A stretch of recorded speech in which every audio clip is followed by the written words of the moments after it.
Good evening. No, good morning. Good morning, yes, and welcome to the shed. I've got a stream here that I want to share with everybody. I was on Sceptic Haven's channel. It went out on Saturday, but it was pre-recorded about 2 weeks ago. But it went out on Sceptic Haven's channel on Saturday, and this is with Sceptic Rarity, a guy called Rob and Hein. And we have a discussion on flat Earth. So today's about the flat Earth one, and like I say, it's pre-recorded, so it's just discussing about the different arguments that flat Earth has come up with and our arguments against it. I mean, me personally, I think flat Earth arguments are absolutely ridiculous. It's one of the most laughable conspiracy theories anybody could possibly get into. It just takes you down that many different rabbit holes. It's not just a case of believing that the Earth is flat. You've got to believe that the moon landings is fake, space is fake, satellites are fake, gravity is fake. The amount of rabbit holes it sends you down is mind-boggling. It's one of the most laughable conspiracy theories you could ever possibly get into. But unfortunately, it's growing momentum. But no, just to be laughed at. Anyway, this was the stream that I was on, like I say, that went out on Saturday. So I thought I'd share it on my channel. The link to the original one and Sceptic Haven channel, Haven's channel, is in the description below. So check out that channel, subscribe to it. They do many different topics, not just on flat Earth. This is probably one of the first flat Earth ones they've done. A lot of it's about religion and other conspiracy theories or whatever people are interested in. It's a brilliant channel, so check them out and subscribe to them. Anyway, I will now share this one with you. It's a fun one because at least we're not actually arguing with flat earthers. So here we go.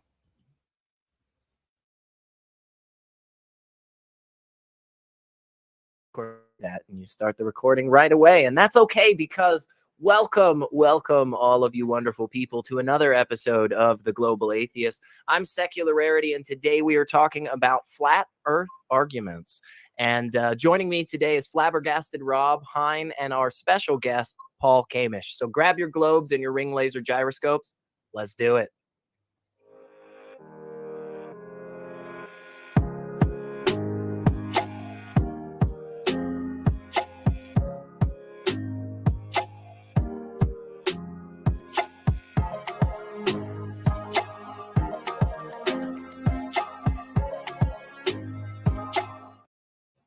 Woo! I always get excited for that. And thank you, everyone, once again for joining us for another episode of The Global Atheist. As most of you probably know right now, when you see my face, it means that we have a little bit more free form and we go a little bit wild and crazy. But we are going to try to rein that in as much as possible so that we can actually talk about something that we really don't talk that much about on here. So we have our wonderful returning guests, flabbergasted Rob and Hein. Rob, how are you, man? Great, man. It is always good to be on a show with you. And Hein, you and I haven't gotten to hang out in a while, man, and so that is awesome. How are you? I'm fine, thank you. And well, welcome to my abode in the flat Earth that's also done. Yes. You may be a believer now, so we might have to dissuade you of that. And then our special guest, a man who has some experience with this actually, and has even debated on modern day debate in the past. Paul Kamish, what is up, brother? Good to have you here. Yeah, thanks very much for inviting me. When I spoke to you the other day, I couldn't believe that you remembered watching that debate when it was live with yeah, that was definitely an experience at the time, and I was absolutely chuffed to bits that you invited me to come on one of your shows. Yeah, man, I was absolutely excited to bump into you because I remember thinking at the time, like, oh man, I think this guy has a lot of really good arguments. And you had mentioned that you were also one of us, non-God believing heathens and blasphemers out there, and that's just always great to find more of us atheists around the globe. And again, this is a topic we really don't have a lot on, and it's something that is seemingly growing, which is kind of weird. I had thought some dude had stuck a stick in a well, like, I don't know, 20,000 years ago and kind of solved this stuff, but apparently not. I think it was about 2,500 years ago. I think you're talking about Aristophanes. Yes, yeah. I thought for a while now we had this settled, but apparently not. So I guess Paul, give us a little bit of kind of an intro into this, maybe like how you got started in this, and we'll just go from there and kind of see where we go. Yeah, well, to be honest, I just stumbled into it. It wasn't something I'd really thought about, looked at, or took any notice of. I was in somebody else's live stream, and it was probably 3-4 years ago, just before I was on Modern Day Debate. And I was in somebody else's live stream, and somebody happened to be on there who was a flat earther. And I didn't take it serious. I thought they were joking. And then I realized they were absolutely dead serious. So I put up my arguments literally off the top of my head. I'd had no thought of it before. And he was throwing a lot of questions at me that I couldn't really answer, because that's like the tactic of it. The way it works is to throw that many questions at you, and they make the questions that complicated that the average person has probably never even thought about and would probably never need to think about it. But I'd had a bit of experience with navigation. I'd done navigation when I was in the military. I got my pilot's license, so I had to learn navigation doing that as well. So that was always, and probably still is, the main part of my argument, because it's something I have a reasonable amount of experience with when it comes to navigation. And I don't know if you want me to go through the arguments now, or we want to get into that later. But yeah, sure. Heck yeah, man. Again, we don't have any structure or anybody here telling us no. So yeah, we'll go wherever, man. Give us some of these arguments, and let's kind of start diving in. So what I did is I basically said, well, can you explain navigation to me? And he says, well, the navigation works exactly the same on a flat Earth as it does on a globe Earth. And I was looking at I've got my globe here, and I was looking at my globe, and I thought, no, it doesn't. Because when I look at the globe, you won't be able to see on this, but you've got longitude and latitudinal lines, which are, well, you can see them here. You've got latitude and longitudinal lines on the globe. Right. Well, on the navigational chart, you've also got the longitude and latitude lines. Now, if I look at the UK, I can look at this globe here, and I can go, well, the longitudinal line of a 0 goes through Greenwich, right? So I can look at the zero line and go, yeah, that goes through Greenwich. And then when I go up the lines, if I go roughly 54 degrees north, that puts me into the UK. When I look at my navigational chart, it corresponds exactly the same to what my globe said. And I can take any navigational chart from around the world, whether it's South Africa or Australia, and look at the navigational lines on there. Like if I look at South Africa, I can see that the middle of South Africa is roughly 20 degrees south. If I get a navigational chart, it will correspond with that. They're going to be roughly looking at this. It's very hard to see on this because it's only doesn't have the actual coordinates on this. It just has the lines. But you've got 0, which is going to go straight into the middle of the South Atlantic Ocean. So from South Africa is going to be east of the longitudinal line. So you're going to go east from that. So this all corresponds to exactly what's on your navigational chart. Right. And now, we all agree that the navigational charts that we use for flying or whether it's sailing, they work. And the coordinates are taken from this globe. So if the navigational chart corresponds to what this globe says, and the navigational chart works in reality, in other words, you can go from point A to point B and you get there successfully, the only shape of the Earth has to be a globe. It can't be any other shape. If you look at the lines, I don't know if you can see them. Yeah, the lines going downwards there, they get narrower and narrower as they get towards the South Pole. You see how they get narrower? Well, they do exactly the same thing on your navigational chart. So if you've got a navigational chart for the southern hemisphere, from the north on your map going south, they will get narrower and narrower and narrower until they get to the North Pole. Going north to the North Pole. So from the equator going north, they will do the same thing. They'll get narrower and narrower and narrower until they get to the North Pole. Well, that corresponds exactly with what your navigational chart states. But if you look at them longitudinal lines going down, but if you were to make them all flat, they're not going to meet up. It's going to be like a star shape, if that makes sense. Right. So instead of going out like the spokes of a wheel, which is what the flat Earth map shows, that it goes out like the spokes of a wheel, they get further and further apart until they get to the maximum point, which is at the edge of the Earth. Well, of course, the southern hemisphere, the navigational charts do not work that way, and you cannot get the two to fit. So that's why I'm saying that the navigational charts fit with the globe, and the globe fits with reality. Now, this in my mind, because we can see Hein's background right here. Our resident believer. Yes, you can see on is there the right. That's exactly what they do on his. I hadn't noticed that, but yeah, on his picture, that's exactly what they do. They get further apart until they get to the edge. But in reality, that isn't what happens. So how do we know that? I mean, you could just be drawing lines on a ball and on a map. Perfect. How do we know that they don't actually do that with an ice wall? Because when you get the navigational chart, it works in reality.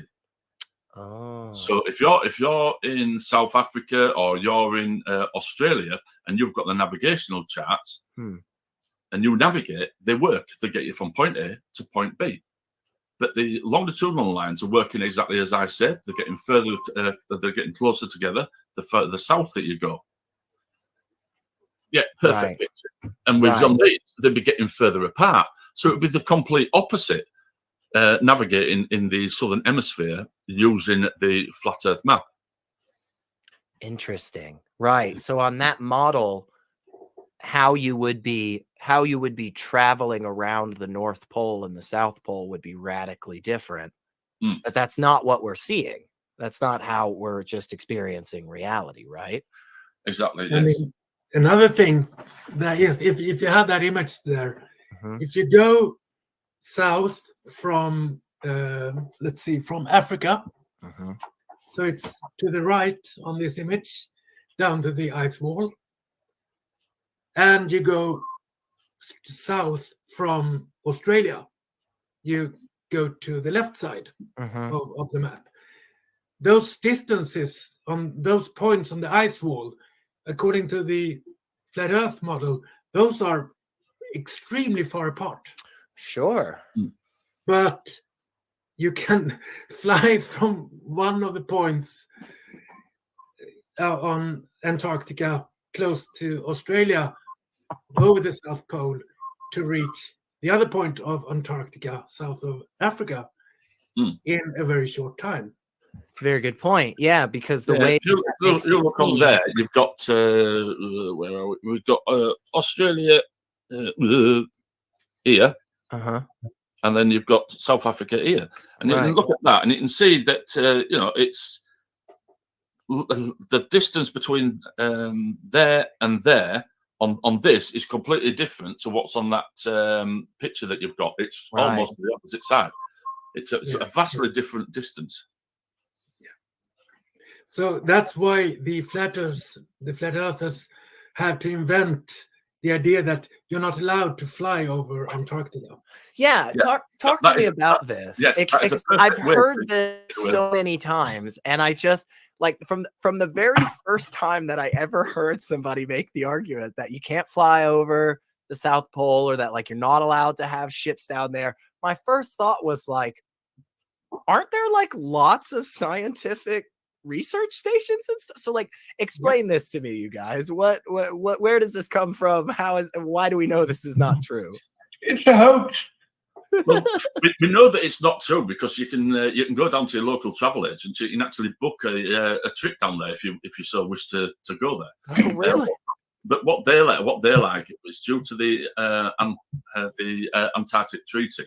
In there, they say it states that you can't go, but if you actually read the treaty, it doesn't state you can't go at all.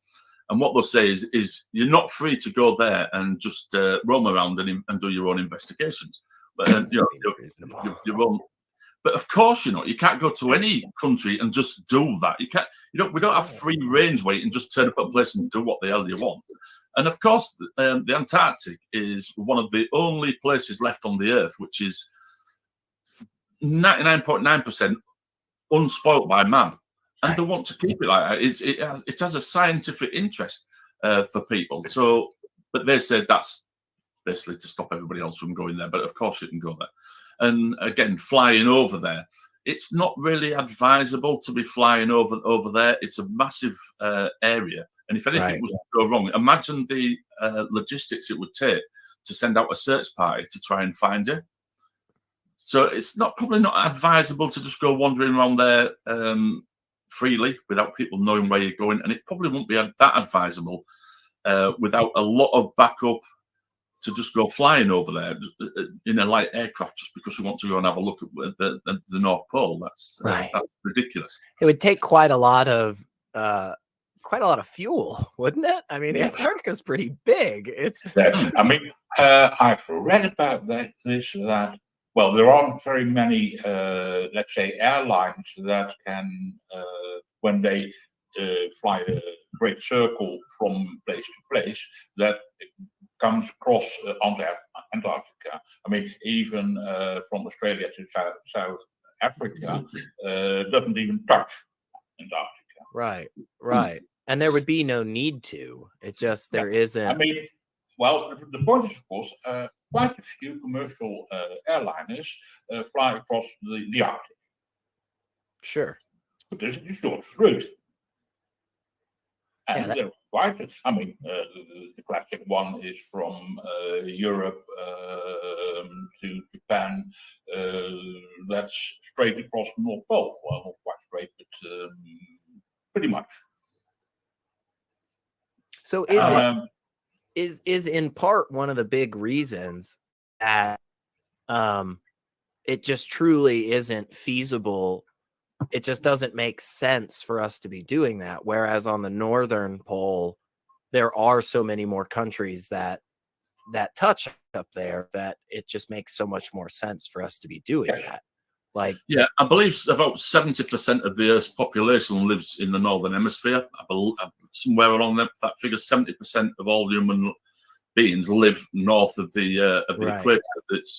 And there's not as much land going south. But like you say, everything's all in the northern hemisphere. There's not as much land. And why would we want to cross over a vast area like the Antarctica, which is, if you have an engine failure or any emergency, the last place you want to be landing is there.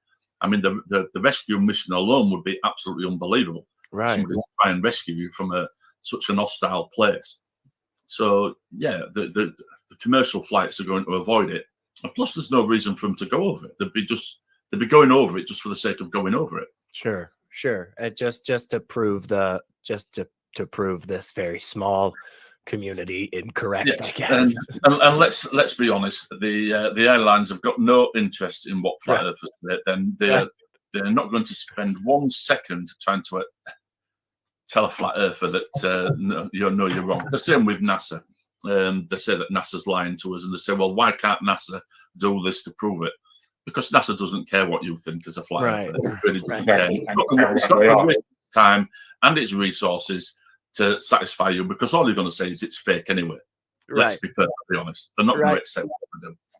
And that definitely goes into some other arguments that are brought up by flat earthers. But just real quick, it feels like to me as a layman, like planes flying internationally disproves the world is flat. I mean, am I off base, you guys? I mean, all of the ones that have more knowledge here. So you're absolutely bang on. The fact that these airplanes do these distances and like I said, the navigation works. Yes, it completely disproves it. I mean, a lot of modern aircraft nowadays, well, all modern aircraft nowadays use GPS. Well, GPS is global positioning. Yeah. It's using satellites. But what they say is it's fake. It's actually ground stations which are sending the signal up. I have a question for you. In the introduction, you said you studied navigation when you were in the military, and for your pilot license, does that include astronomical navigation? No, I didn't do that sort of navigation. I couldn't use a sextant or anything like that. I know how to find north by and how to locate the North Star with the Big Dipper. I know how to do that. That was one thing I was taught, but that's as far as it went for. Okay. I'm just being curious. I mean, for me, the main argument against the flat Earth is on astronomical. Well, I know quite a bit of astronomy. I read a book about astronomical navigation. I'm supposed to know how it works, but I couldn't do it. Well, that's a good segue. You brought up NASA a second ago. Now we're talking about the stars and stuff. GPS with satellites giving us. So what is the argument against space? Like, is space just not real? Does it just not exist? Yes, the claim that this flat and it's covered with a dome, so it's a bit like a snow globe, basically, is how it's described. So it's got a dome over the top of it, and when they see photos from space, they say that the CGI, they're all faked, including the one which was taken in 1972. I think it's the blue marble one. Right. I think that was 1972. They say that's fake because what they'll say is you look at that photo, and then if you get another photo that's been taken in a different day, from a different place, or like from a satellite, that the continents are different. Now you hear this quite a lot from flat earthers that, well, how can we trust what they're showing us? Because if I look at this photo of the globe, which they're telling us is a photo, if you look at the continent of South Africa or South America, and then you look at this picture that they're saying is the real one, the two continents are different sizes. And yes, they are. They're both vastly different sizes. So they're going, well, one of them has got to be fake. But this is, again, totally not true. I can demonstrate this live to everybody now, how this actually works. All right. Right, so I've got Brazil here. I'll just show you there. I've got Brazil there. Okay. Yeah. So I'm going to place that there. In fact, no, to make sure that I'm not lying, pick somewhere for me to take a photo of. Let's do Russia. Ah, right. Big country, all up there in the north. It should work with Russia because yeah. So if I take my phone now, the problem with this, it might not show quite as well for the simple fact that Russia is going to take up. Oh, that should work. So I take one photo there, and then I'm going to take another photo.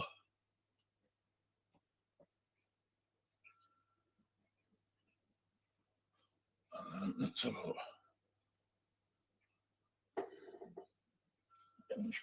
Right. Okay. So this is the first picture that I've taken, and if it'll zoom in, hopefully it'll zoom in. I'll turn the brightness down on my phone. Yeah. I was just about to ask for that. Yeah, it's a bit too bright. I'll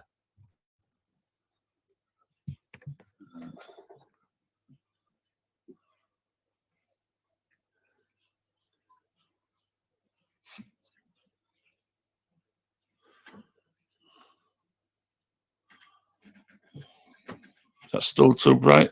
Yeah. Yeah, the little. We can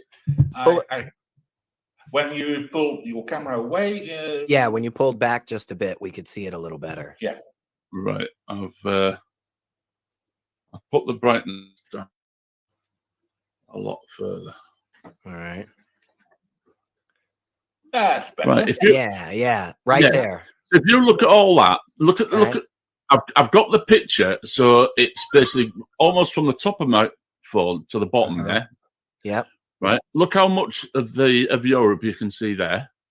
Yeah. And then if I do, that was my next picture I've took. Look at the difference. Yeah. And all I did, I'll do another one, which it's gonna. What I'll do is I'll do one just of Australia. Yeah. This will work out. This will show you much So it's better. just perspective. It's No, just how it's done is what I'm doing is I'm taking a photo really close. So what I'm trying to do is I'm getting close to the Earth, and I'm taking the photo of it. And then my next photo, what I'm doing is I'm moving out and I'm zooming in. And then I take the photo again. Yeah. And then, if you look, the globe is the same size. Uh-huh. And then if I go that way, look at Australia. Right, so the globe is the same size. It goes from the top of my screen to the bottom of my screen. Wrong way. And that does the same. Look at this difference in size of Australia. Yeah. Oh, wrong way. But the globe is the same size. Yeah. And the reason that is because when the blue marble was taken, it was taken from the moon. So it was looking at the Earth from a big distance. So it could see the whole of the globe like that. So it could see the whole of it. Pretty much half of it. Yeah. So what happens then is if you've got a satellite which is only say half the distance, when that gets closer and closer, it will look like the continent is getting bigger. Right. But it's not. So one's zoomed in and one is taken at closer. So you can make the Australia look bigger or smaller just by doing that. So all you do is from there is now zoom into that. And on this one, you don't need to zoom in. So Okay. you can see the difference in sizes. Okay. So when they're saying that right, this photo clearly shows the whole of the Earth, but this continent is a different size to this other picture, it's because the two have been taken from different distances. That's all it Right. is. Right. Literally. Okay. So then, Yeah. so then the question comes up to me: how do we know that space is real? Like, supposedly these pictures are you said this picture was taken from the moon. There's satellites up there. Like, how do we have any justification to accept that crazy nonsense? That seems far-fetched. I mean, Rob, is there anything you can think of that could possibly tell us that? Like, we have this? That's the problem, that in order for the flat Earth model to work, everything has to be a conspiracy. You can't trust anything. Okay. Because in reality, everything supports the globe model. You have our understanding about photography that Paul just brought up. We have the understanding of gravity, which I want to come back to in a bit. Yeah. And we have the distances, everything. I mean, it's basically what the flat earthers are doing is just moving the goalposts and moving back to, well, how do you know that anything exists? Right. Yeah, and that's what you've hit the nail on there. That's exactly what it boils down to. They'll just question everything. You'll give them one bit of evidence, and they'll just go one step further and just go, "Well, how do you know that that's true?" So the average person will go, "Well, of course we went to the moon. We've got video evidence of that. Yeah. We've got documentation. Yeah, we've got people that have said that they've been. You know, Neil Armstrong. We've got interviews with Neil Armstrong saying they went. Right. But what they're saying, Aldrin famous for punching a flat earth. Buzz Aldrin. Yes. Yes. Yeah. So we've got all this information, but what they'll say is that that's all fake. They're actors, or they were all ex-military, and now they're actors, and they're just lying. But if you think about it, to fake the moon landings, how many people must have been involved when it comes to faking the moon landings? It's astronomical how many people must have been there. And let's face it, it was a race at the time with between America and Russia to who was going to get there first. Now, do you think Russia is going to back up America and say, yeah, okay, fine, you beat us, if they knew we didn't? Sure. Of course they're not going to back them up, are they? We've now got the Chinese, which are sending probes up into there. We've got all these different space agencies which are now doing the same thing. If they knew that America hadn't gone there, believe me, they would have said something about it. And what I find extremely sad about this whole flat Earth incident that we've got, that started probably 10 years ago, is that I find the majority of flat earthers are Americans. And it was America that landed on the moon first. Yeah. I can't understand why you're not so extremely proud of what your country managed to do in 1969, and now you're going on the internet and you're dishing all this and just making out that it's as the resident citizen of the United States here, the only one, as the representative, I just want to apologize to everybody in the world over. But no, I think that's a very good point. I mean, we've got all of this stuff that really does seem to point back to this. I mean, just like you said, Rob, and this, not that we're going to go down this route, but like, it seems very much this similar to evolution and the concept of an old earth. Like we've just got all of these different clearly competing individuals and groups that are taking part in it that have every reason to call out the other team for lying. And yet they're all on the same side on this. We have totally disparate fields of study that all coalesce on this understanding. And yet there are still people out there that have this intense drive against it. And yeah, like you guys have mentioned, it just goes out from there. It's not just stuck on the flat earth. You now have to say that gravity doesn't even really exist, just like you were bringing up, Rob. And yeah, what the heck is that? Is that seriously something people argue? And like, how do we know gravity does? I feel like gravity exists. Like, I mean, that pin fell, like it all keeps falling. I don't float away, but also like, I guess I don't know. How would I show gravity is really happening? Yeah, that's I mean, it becomes complicated for the same reason that Paul was talking about, that in order to explain it, you have to have really, really deep understanding about the physics. And you have to talk about the curvature of space-time and that gravity sort of is the effect of space-time being curved around things with mass. I'm probably butchering it right now as well, but and what they'll say as well is how do they word it? Gravity. Science has never proven. Science doesn't know what gravity is. That's one of the. I had that conversation today. Really? It's true. Science doesn't know what gravity is, so they say, well, if we don't know what it is, it cannot be true. But we don't need to know what the exact mechanism of gravity is. What actually causes one particle of matter and another particle to attract each other?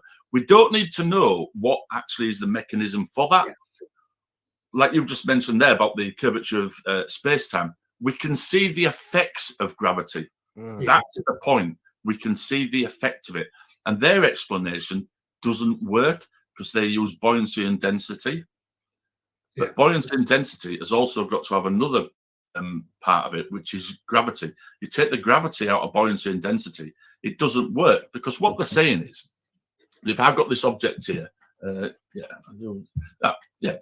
If I've got this object here and I let go of it and it falls, the reason it falls is because this is denser than the air around it. So it'll fall until it hits the desk. And obviously the desk is denser than the object. So it will stop. But my argument to that is, if that's the case, that we know that this is more dense than the air below it, so it falls down, is why does it fall down? Because we also know that we've got an atmospheric gradient. So in other words, there's more atmosphere than there is at the ground than there is at the top. So we know that actually, in reality, it's less dense up than it is down. So why doesn't it go up? Yeah, exactly. It should go to the less dense place, and the less dense place is up, not down. That's such a beautiful argument. I love it. Right. And the same as sideways. Why doesn't it go sideways? Because then it would stay in the same density like it would do if it was actually on the ocean. So why doesn't Right. it float? It just doesn't make sense. Yeah, and I mean it's no, it just doesn't make sense. And I mean, if we pretend that flat earthers would accept gravity, which they don't because they can't, but if they would, because we know that we have something called the center of mass. So if I have a pencil and I want to balance that, I can do that if the center of mass is right above my finger. If I put my finger out here, I can't balance the pen. It will fall. Right? Perfect. Right. So the important thing is the center of mass. Now, on a globe, the center of mass will be in the middle, because the middle is on the exact same distance from every point on the sphere, right? So on a globe, every tree, for instance, would grow straight out from the surface of the globe. Right. And every person, because we're so small, when we go out, it feels like the earth is flat, right? Right. And we see the trees going straight up. But the thing is that if the world was flat, like a plate, the center of mass would still be in the center. Yes. Right? So the trees in the center would grow straight up.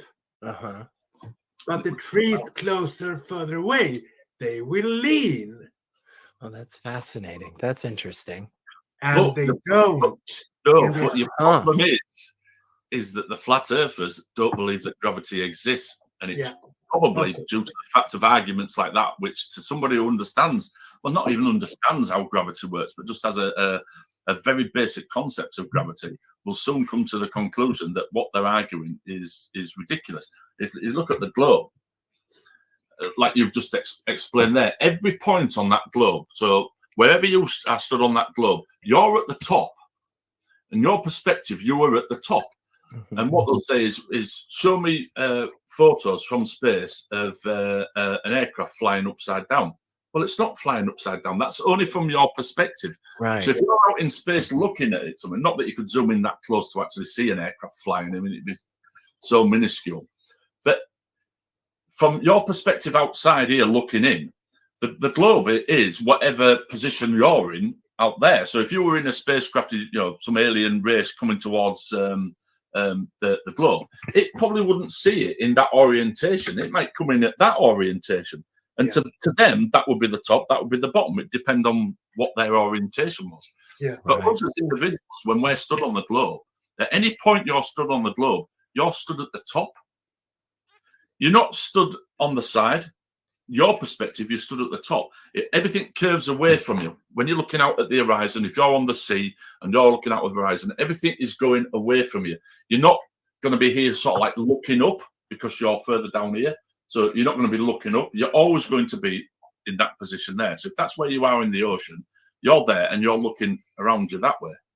Yeah. You're not going to be there and going, well, behind me it slopes down and in front of me it slopes up. You're at the top of your globe, if that makes sense.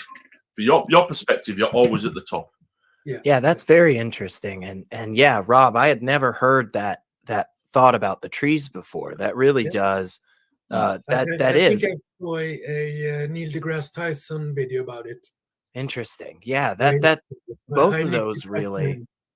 Yeah, both of those really do seem to again just poke holes in this, just like the navigation charts and GPS and stuff. It seems less and less likely with all of these additions, and we're not even done.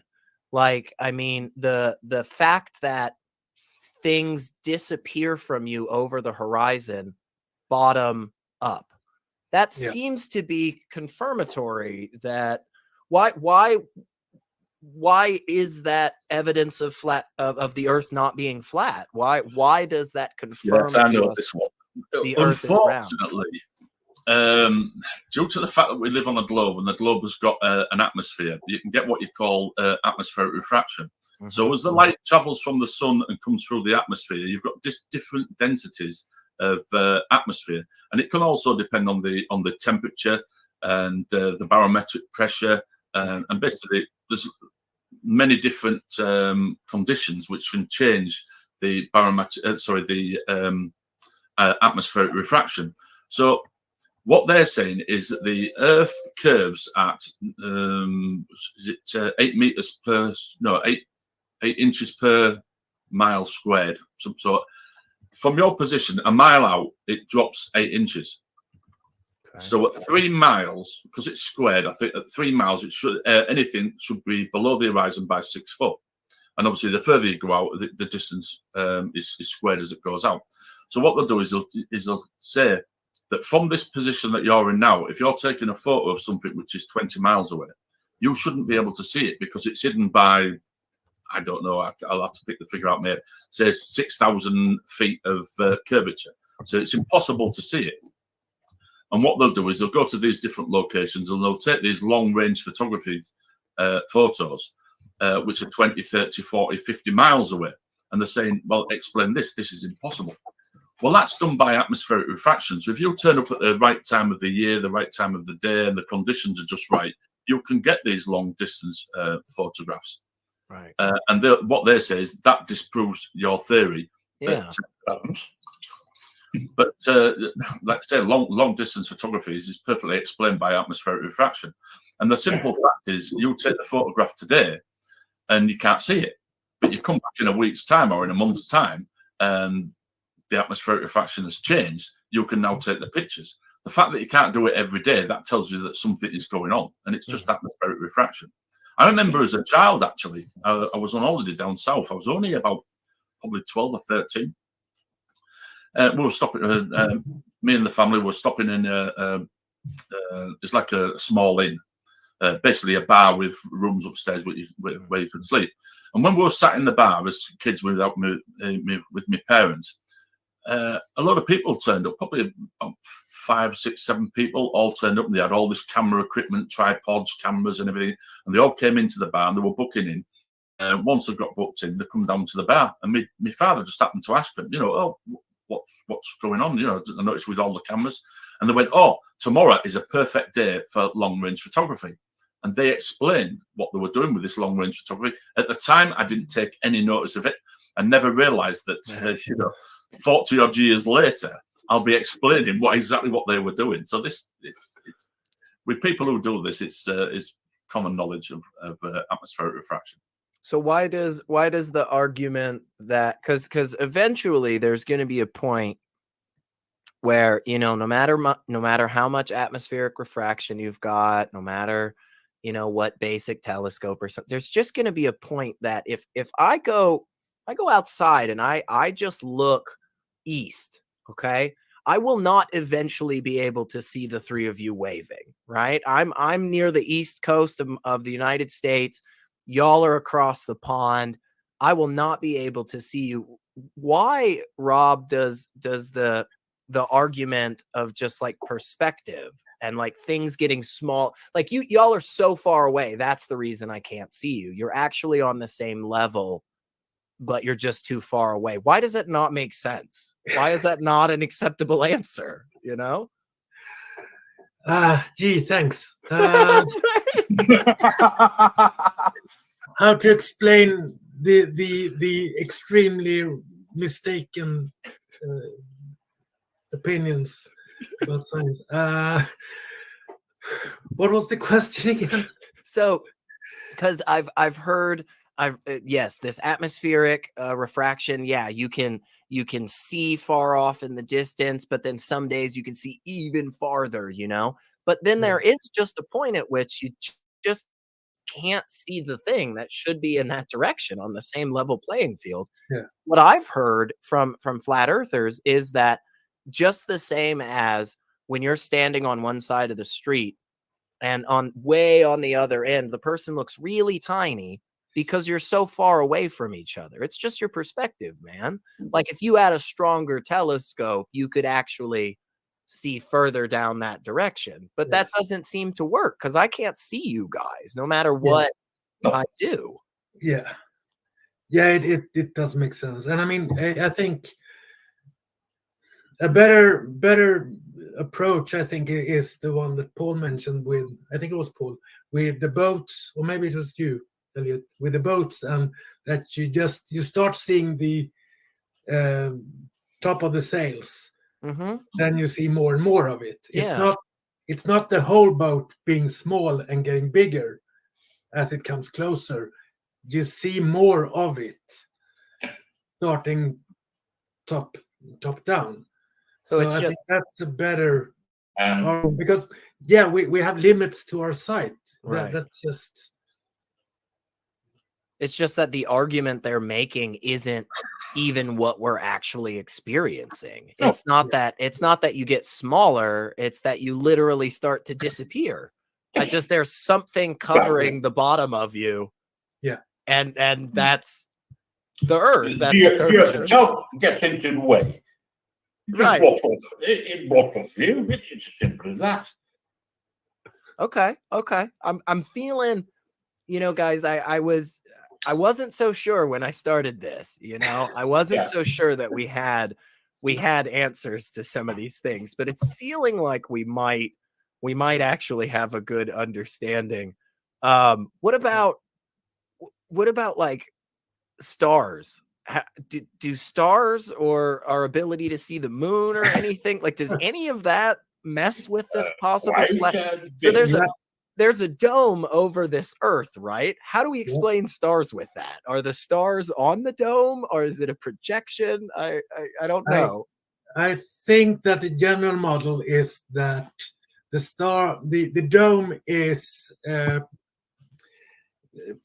what do you call them? They're like needle point holes, and the divine light shines through those small needle point holes. Really? And that's the stars. Okay. So it doesn't make any sense, of course, but there you go. So is the sun in the dome? The sun's not on the outside of the dome. Yeah, the sun and the moon are in the dome. Generally, the sun is quite small around the flat Earth. So here's the flat Earth, and we have the sun. Nothing beats a Jet2 Villas holiday. With flights, car hire, and 22 kilograms of baggage included, what are you waiting for? Book now with Jet2 Villas. Flight, car, villa. I have some small thing here, maybe. Okay. This is the sun, obviously. So it's just circling around like this, and apparently the light is so weak that when it's over here, then it's shadow and night here. So as it moves over the flat Earth, right, you have day and night. It feels to me, and again, I sure don't know, but it feels to me like that's not how light works. Is that wrong? Am I thinking about this incorrect? Okay, that isn't how light works. If you take a torch, just so happens I've actually got a torch here now, we mentioned it, and I take my globe and I shine my torch. I'm now the sun. Right. So my sun is well, you can see there how it's light up that half and it doesn't light up the other half. Yeah, so the other half is in darkness and this half is in the sun. So as the sun goes round, it does literally that. Now, if you're shining that on a flat surface like this, how do you get? We know the Earth is illuminated half at any one time.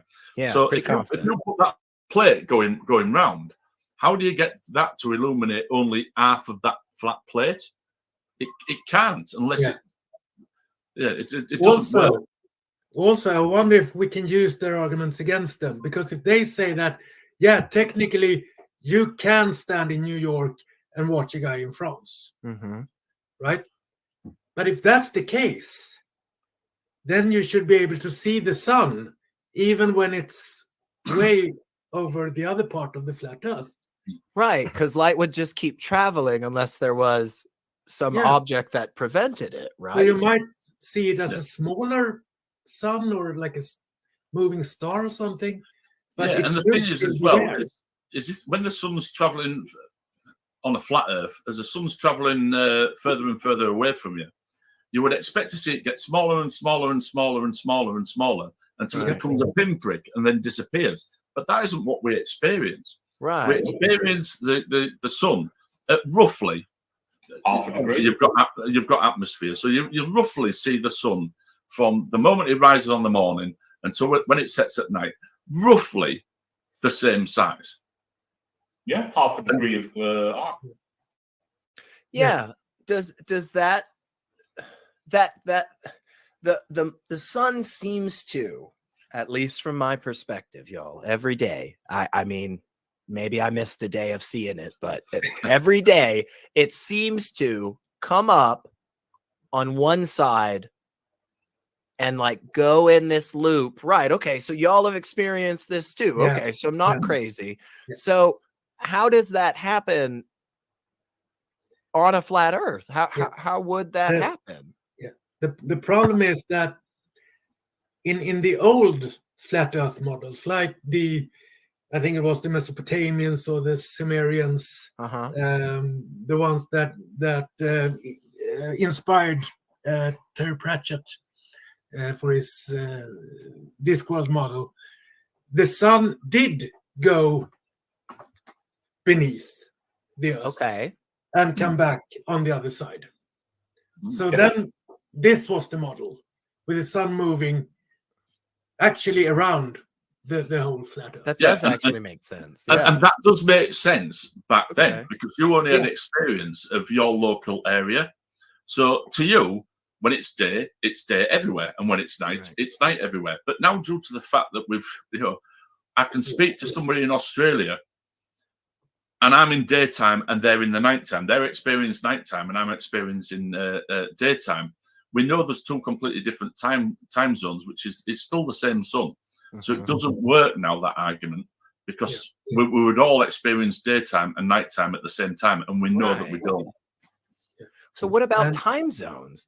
How do you explain time zones? Well, time zones work exactly correctly on a globe, right? Because the sun moves. Basically, the sun moves. The sun isn't moving. We're rotating, but the sun appears to move across the Earth at 15 degrees per hour. So 15 degrees from my location, there are an hour's time difference. So at noon, noon at my time, in summer, the sun is directly virtually on the equator. Then it will be directly above your head. If it's 15 degrees off, that would be an hour away. So an hour later, somebody stood there, they would experience the sun directly above their head, and 50 degrees from there would be again their noon, and that's how the time zones work. Which is why we used to have the what they call it, sundials. Right. That's exactly how that works. But on a flat Earth, you wouldn't have that. No, you wouldn't. Because we're literally talking about a physical change in where the actual Earth is positioned at that point. Like it has literally just moved to such a degree that the sun no longer be in the same spot in the sky. Like what explains the wait? Because now see, this is the problem, and I was worried this would happen. Yeah. We would just I'd find myself in this boat of being more and more confused. And you guys would be sat looking at me going like, God, honestly, Elliot, we don't know. We're trying to figure it out ourselves. But like, how would you explain the sun even moving? How would you explain the sun rotating around in a circle above the flat Earth? Well, God, obviously. Duh. Okay, so cool. This is a good segue then, because you had brought up earlier about the divine light poking through the glass, dome, which doesn't really make sense either. But let's put that aside kind of for a second, because we are after all, we are the global atheists. That's what we're here for. So how does this play into atheism? Right. How does this play into God? Yes, it does play into it because yes, your question's perfect. Is how does the moon and how does the sun rotate? What's powering it? What's its mechanism? Yeah. How's it moving? And like Flabbergasted just said there, it's God. God keeps it up. We don't know how it works, but it's obviously God that keeps it up.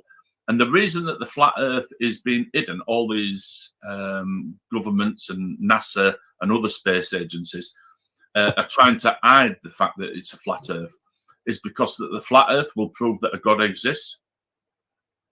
So it's the trying to hide God is one of the arguments that I hear. Interesting. Is this something you, Rob and Hein, do you guys come across this too? Yeah. I mean, I've been following flat eartherism for a very long time. I read about it when I was a wee kid. I'm so sorry. And, I mean, there was a Dutch flat earther boy. His name escapes me at the moment, but in the 1960s, he wrote books about that. And the arguments were pretty much as we hear from modern. Really? So they haven't updated?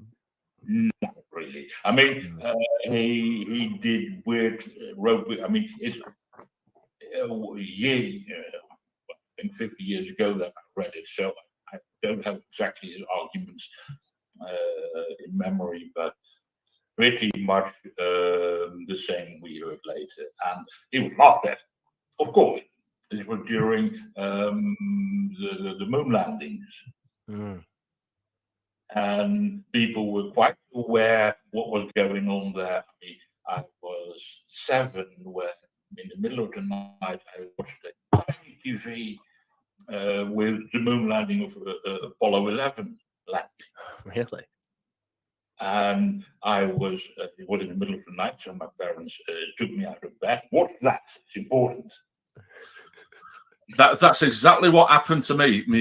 My father came upstairs, woke me up, and brought me downstairs to watch it. Now I don't know if it was I think it was with Neil Armstrong, but I'd have only been about 3.5 at the time. I was born in 1966, but I do have memories of being that age. But I certainly remember him bringing me downstairs to watch moon landings up until the final one in 1972. I certainly do remember that happening.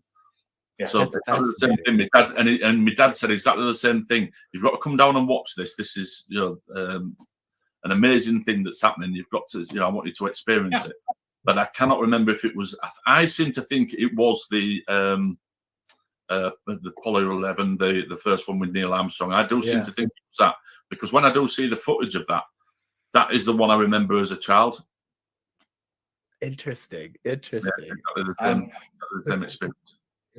To get back a little bit to the religious. Yes, I go on a bit about flat eartherism, and I mean, I've always been more or less aware that there are people who think that I became aware of the Flat Earth Society when I was 12-ish, something like that, and I read a bit about that. Later in life, let's say in the late 1980s, that internet thingy we all talk about wasn't there. I would occasionally take friends while sipping in beers, take them for a ride, that the Earth is flat, prove me wrong. So it's your fault, Hein. That's what started all that. Yes. You'll be surprised then how many people find it difficult to explain how we know that the Earth is spherical. Sure. Yes, it's not really a question that most people ponder over. Yeah, we do accept it's not taught in school. Yeah. I mean, we're taught that the Earth is spherical, but not how we know that. Well, my school did the geography teacher. He taught about watching a ship go over the horizon, and it's the bottom of the ship that sinks first. Right. The reverse of the sails first when it arrives.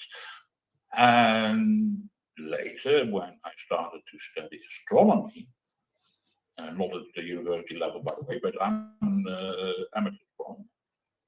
And then there are fundamental observations like when you travel south, the pattern of the stars changes. You get to see stars you didn't before and stars you can't see anymore. Where in the sky is in the northern hemisphere Polaris, the North Star. As you go south, it gets lower on the horizon. But I Why wonder, is that? talking about the stars, I wonder how, because we clearly see that the star constellations changes position. Yeah. Over the time of year, right? Yes. Well, they'll change over How do they explain that? period of the Does nighttime. the dome rotate or something like that? It's Presumably. I mean, weirdly enough, I mean, the problem of, let's say, an astronomy that is very much like we have with a moving dome, which is essentially like how we use projection, sky stimulation, planetariums. Yes. Yeah, right. But then from the outside in. It's pretty much the same. I mean, we can essentially do that. Right, but then that would require a... The problem, of course, I mean, the stars are so far that we do not notice things with the naked eye. Parallax, I mean that while the globe turns from one side to the other, let's say between morning and evening, if you watch the same stars, there is parallax. Or there should be parallax. In the same way that when you move your head this way and the other, that things far away seem to stay in the same place, and things nearby seems to move. Right. We can do that with stars.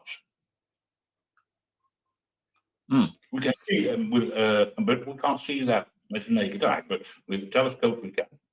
Right. Right.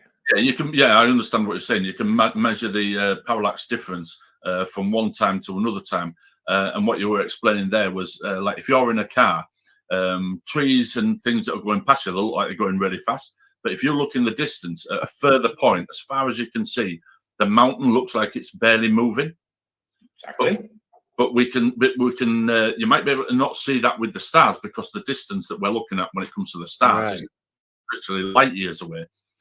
So you're not going to see that parallax difference with the naked eye, but you can measure that with a telescope. Is that what you're saying? Yes, exactly. And Using the telescope, we can measure those angles, and for stars, I mean, even with the Earthbound telescope, we can see that kind of parallax to, let's say, 100 light years. Right. And we've been using the Hipparcos satellite to measure much more accurately. And I don't have the exact number, but we can do parallax distance measurements of stars for several thousands of light years. Yes, and also the flat earthers will say that the constellation of the stars and the star positioning never move; they always remain the same. Which I'm hoping that you can, if you're going to agree with this, that over time of thousands and hundreds of years, thousands of years, the stars have actually changed position. Yeah. The North Star that we have now wasn't the same North Star that we had 2,000 or 3,000 years ago. Is that correct? I mean, sort of. What you're talking about the fact that the Earth, the poles, they wobble a bit, just like a ball. Yes. And that, I'm lost the name for that, but yes, that's a 26,000 year cycle, which essentially means that where exactly we're pointing north goes like this on the stellar globe. Right. Yeah. So obviously, as the Earth rotates, it's doing that. Is that what it's? Obviously, the Earth's rotating like that, but also over a period of time, there's a slight wobble to the Earth. Right. Yes, exactly. But if you're looking at the North Star, it's going to look in a slightly different position. Yeah. Yes. I mean, if memory serves, around the time of the ancient Egyptians, Thuban was the North Star, and in a few thousand years, Riga will be. Interesting. Interesting. And because we don't have such detailed measurements and stuff going back that but far. the ancients, Hipparchus was an ancient Greek astronomer who was aware of this. Interesting. Interesting. So it seems like what we have is all of these different ways that demonstrate, that the Earth has to be spherical in some capacity, right? And all of these things that don't exactly connect except for this fact. And yet on the other side, you have this web of conspiracy that is connected to religion in some capacity. That is truly just a we're going to believe it because we believe it type thing, right? I mean, is that what y'all are getting from this too? Yeah. Well, I mean, when I first got into this, I thought they were joking. I didn't think they were serious. I didn't think it was a serious. I've never really come across it. Hein was saying he knew about the Flat Earth Society when he was 12 years old. I didn't know about these people until literally I bumped into them on the internet. And I honestly thought it was a joke. I didn't think it was serious, which was why when I went onto Modern Day Debate, I didn't realise just how crazy it went. And bringing it back to the religion side, the majority, I don't think I've ever met a flat earther that isn't religious. Interesting. Yeah, I don't think I've ever met a flat earther that isn't religious. And they use passages from the Bible to also argue the point. It states in the Bible this pretty picture in my background, the square and stationary Earth, has on the bottom an explanation of biblical arguments why the global Earth is false. Very nice. The picture, by the way, is in Wikipedia about flat Earth. It's the first picture you'll find. Interesting. I absolutely love it. It's very pretty. It's an American chap, the one with beard on the left side, who he drew this map even. But or otherwise, it's about a theorist of the Earth flat and essentially for biblical reasons. Interesting. Because the thing is that the Jews, the Hebrews, they wrote the Torah, the Old Testament, after they had been in the Babylonian captivity. The Babylonians had the flat Earth model. So that's what I think, that they picked up the flat Earth model from the Babylonians. Interesting. Because you have in the Old Testament, you have stories about I think it's at one point, a person stands on a tall mountain, and he can see all the lands of the world, all the lands of the earth. Yeah, I think wasn't that Jesus that went up to the top of the mountain and observed the whole? I think it was Satan that tempted Jesus. Yeah. And you can't do that on a spherical earth. So apparently, the model they used in that story is flat. and you have expressions like the four corners of the Earth. Yeah. Which, interesting enough, may mean that it's quadrant. Right, that's a square, right? A square, right? Okay. So it's wild, but yeah, it's definitely religiously based.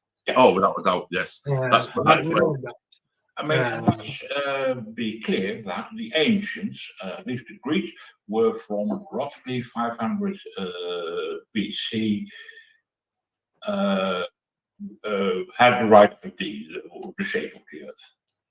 Yeah. The Japanese did it, calculated the circumference at around 250 BC. Right. Yes. It would take a couple of decades. Yeah. Right. Columbus knew the Earth had to be, round in some capacity because that was the whole purpose. Every person from ancient times who studied astronomy in any way knew the shape of the Earth. Yes. There was never a moment that the flat Earth was generally accepted in any time since, let's say, the Romans or the Greeks. Except in these religious capacities. Yeah, except in religious capacities. Yeah. I'll just interrupt it there, just a quick one there. Just Joey Jones. So yeah, you're a flat earther. Well, if you want, if this is finished, if you're still there, I'll try and get the link put into the chat. You can come in and tell us a little bit about your thoughts on the Earth being flat. If you're up for that, I'm quite interested. Be a nice, pleasant conversation. I won't be having a go at you. I'll just be asking you questions, and why do you think the Earth is flat? Because to me, it definitely isn't. But we could have it's up to you whether you want to know. I just thought I'd jump in, seeing that I've just found out that I've got a flat earther in the audience. So yeah, we'll have a look at that if you're interested once this is finished. Anyway, I'll jump back out and I'll carry on back with the rest of the stream.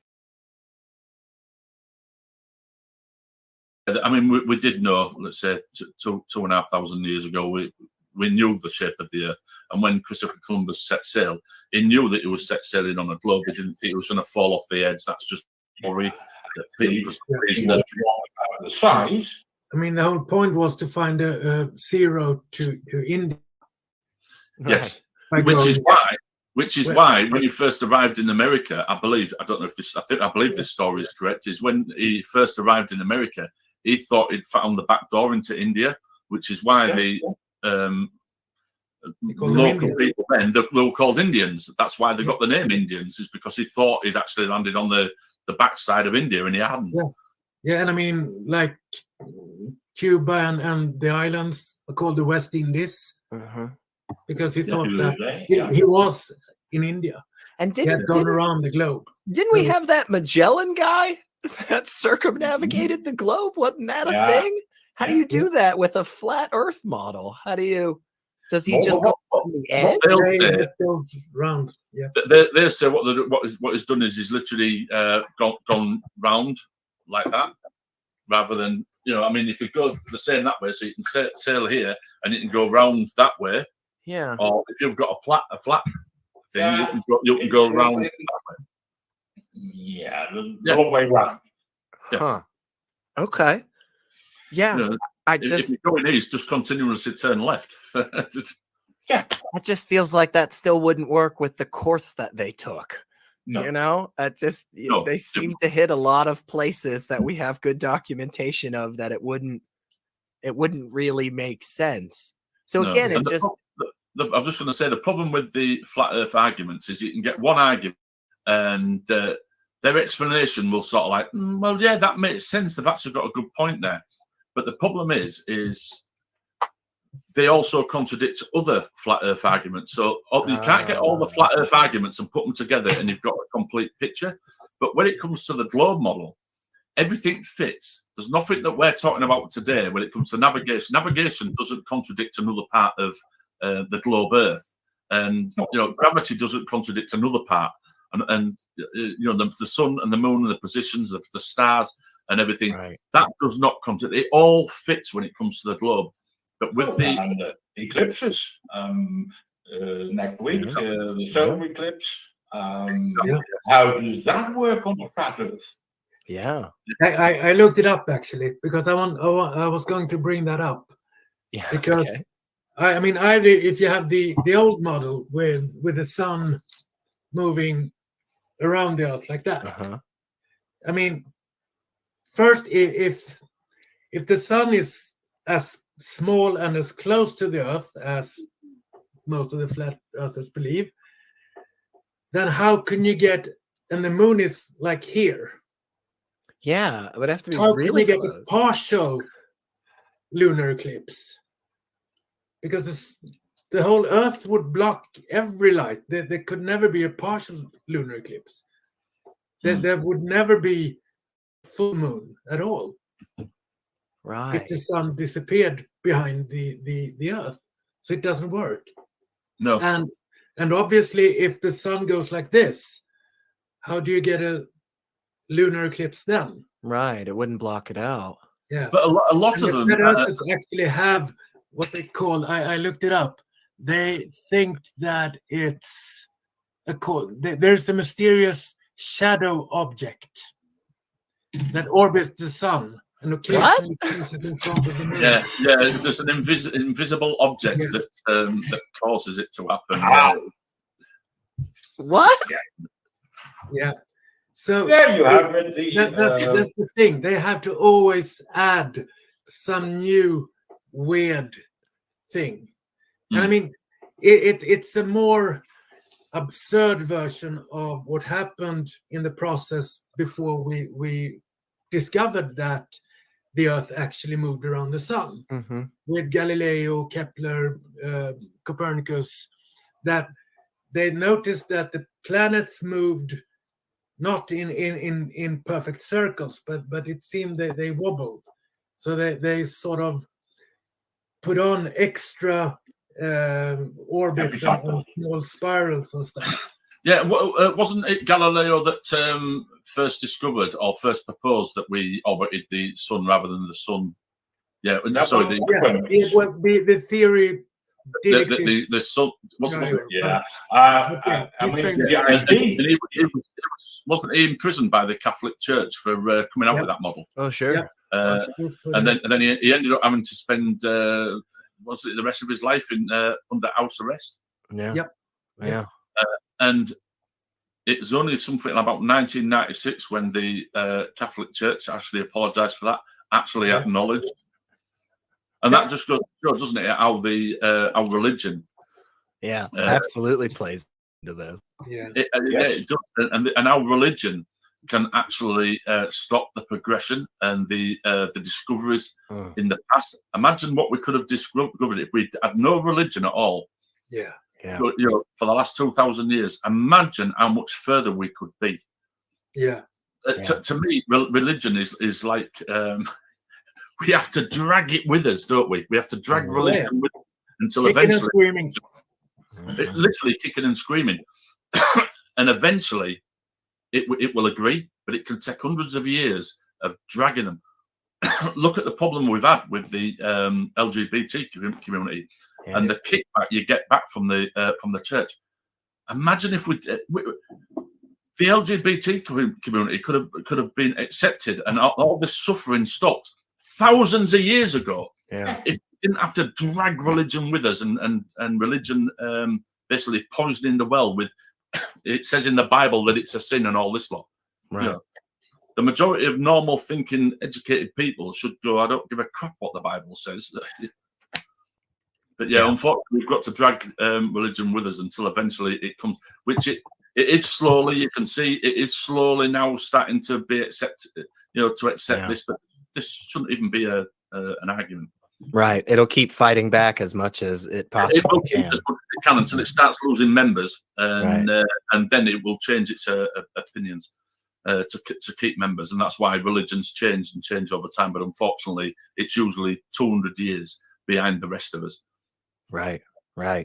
No, and I think that's great, and I'm glad we touched on all that too, because I'm sure there were some people out there thinking, gosh, why are the global atheists talking about the Earth being flat?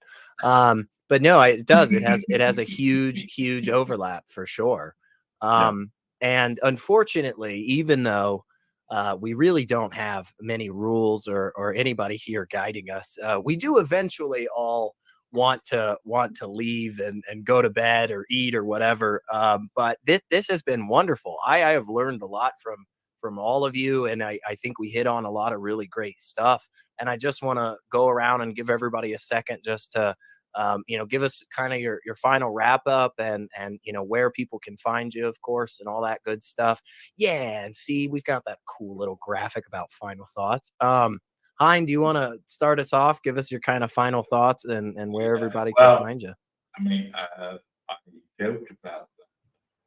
When I used to joke at the bar with friends the other night, when I found out on the internet that it is something that at least is very present. There are people very loud about that, upset about that. I still wonder exactly how many of them believe it or are just drifting. Yeah. And there's quite a bit of money going around. I mean, not lots of money, because otherwise they would indeed do the experiment of renting an airplane and flying over the ice wall. Yeah. And they don't, because they don't have money, or so they say. But I'm pretty sure there's quite some grifting going on there. But there are people who actually believe it. Yeah. Rob? Yeah, I mean, I looked up a survey, and that from 2022, and that said that around 10% of Americans believe that the Earth is flat. I'm so sorry. And if they're actually believing or not, I don't know, but it's still horrifyingly high number. So I'll keep fighting them all over the globe. Yeah. Heck yeah. I love that. Whether we're right side up or upside down, right? Yeah. And Paul, thank you again so much for being here. I hope we get to have you on more often and hang out with you, because I really enjoyed having you on and getting your perspective for all this, man. And so yeah, just give us your kind of final thoughts and where people can find you and stuff.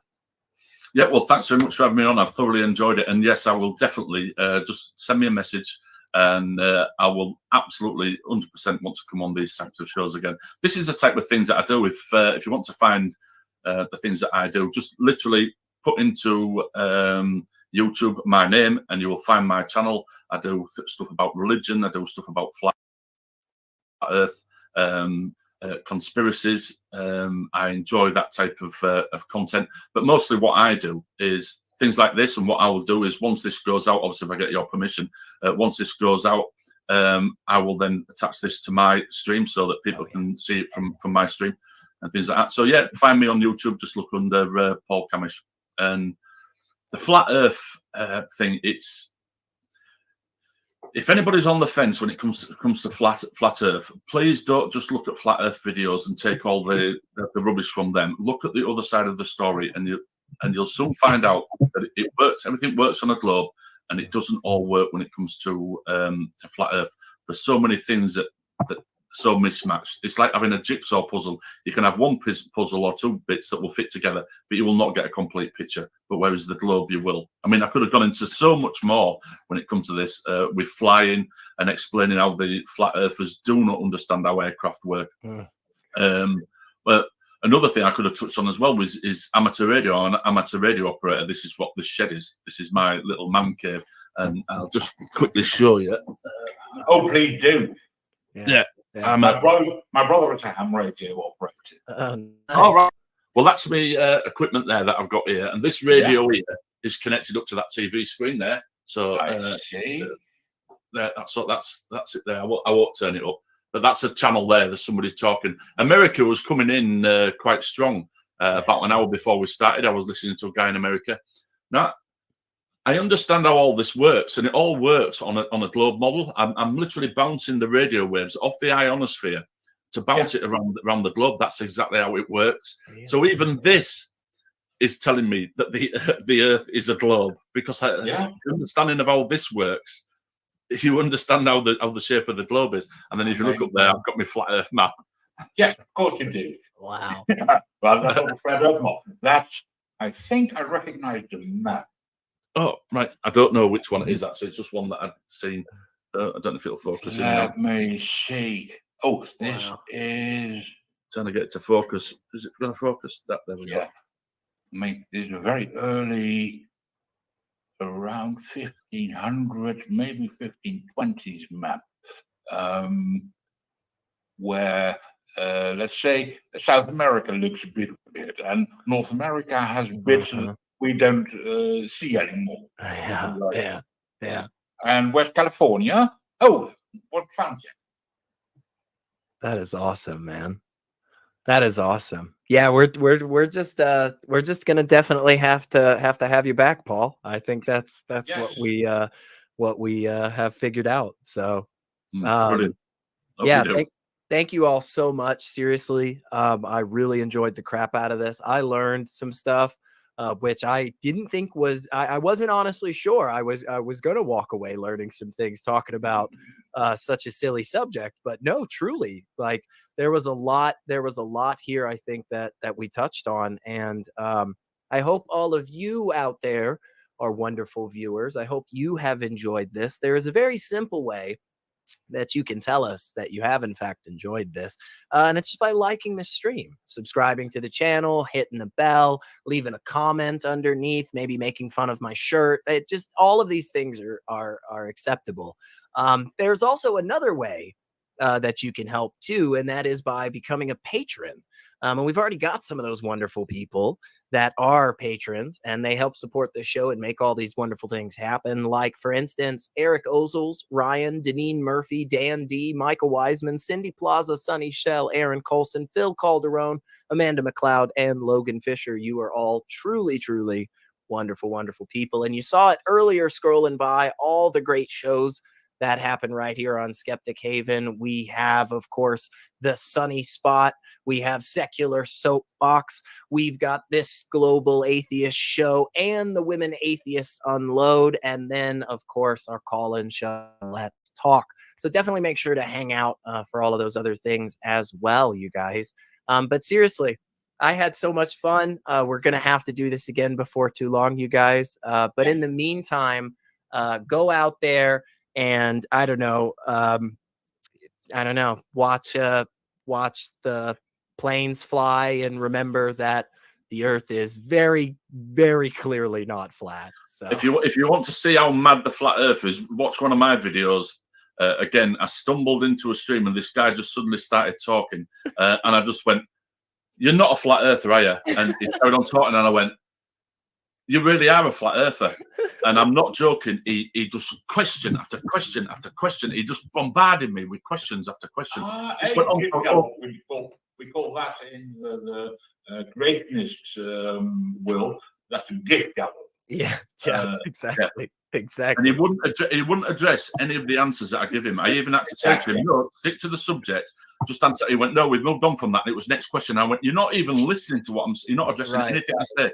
He just wanted to get as many questions out. I'm not joking. It's nearly 2.5 hours of just question.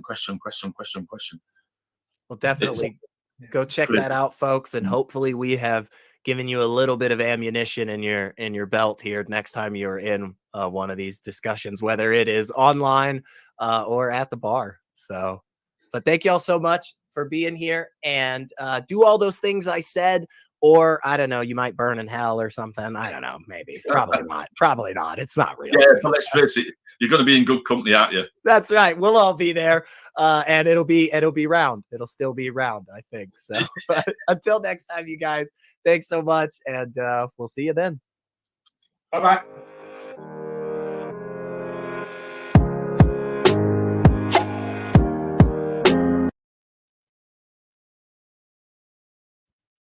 Nope, let me just get rid of that. Remove.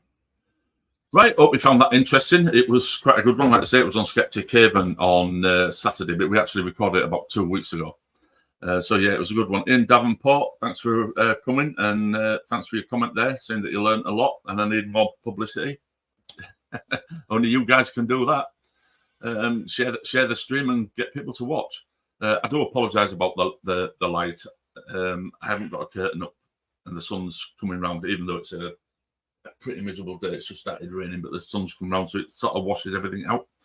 And Joey Jones, if you're still in the chat, I put the link in, or anybody else can jump in if anybody else wants to come in and make a comment. I'm quite up for that and have a chat. But Joey Jones, if you're still there, click on the link, come in. I'm not going to bash you or have a go. I'm just genuinely interested in why you think the Earth is flat.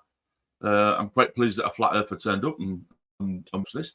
And yeah, jump in, click the link, jump in. We'll have a little chat if you want, and just explain why you think that the Earth is flat. What's made you think that the Earth's flat? It'd be quite an interesting conversation to have. We don't have to stay too long, just a few minutes.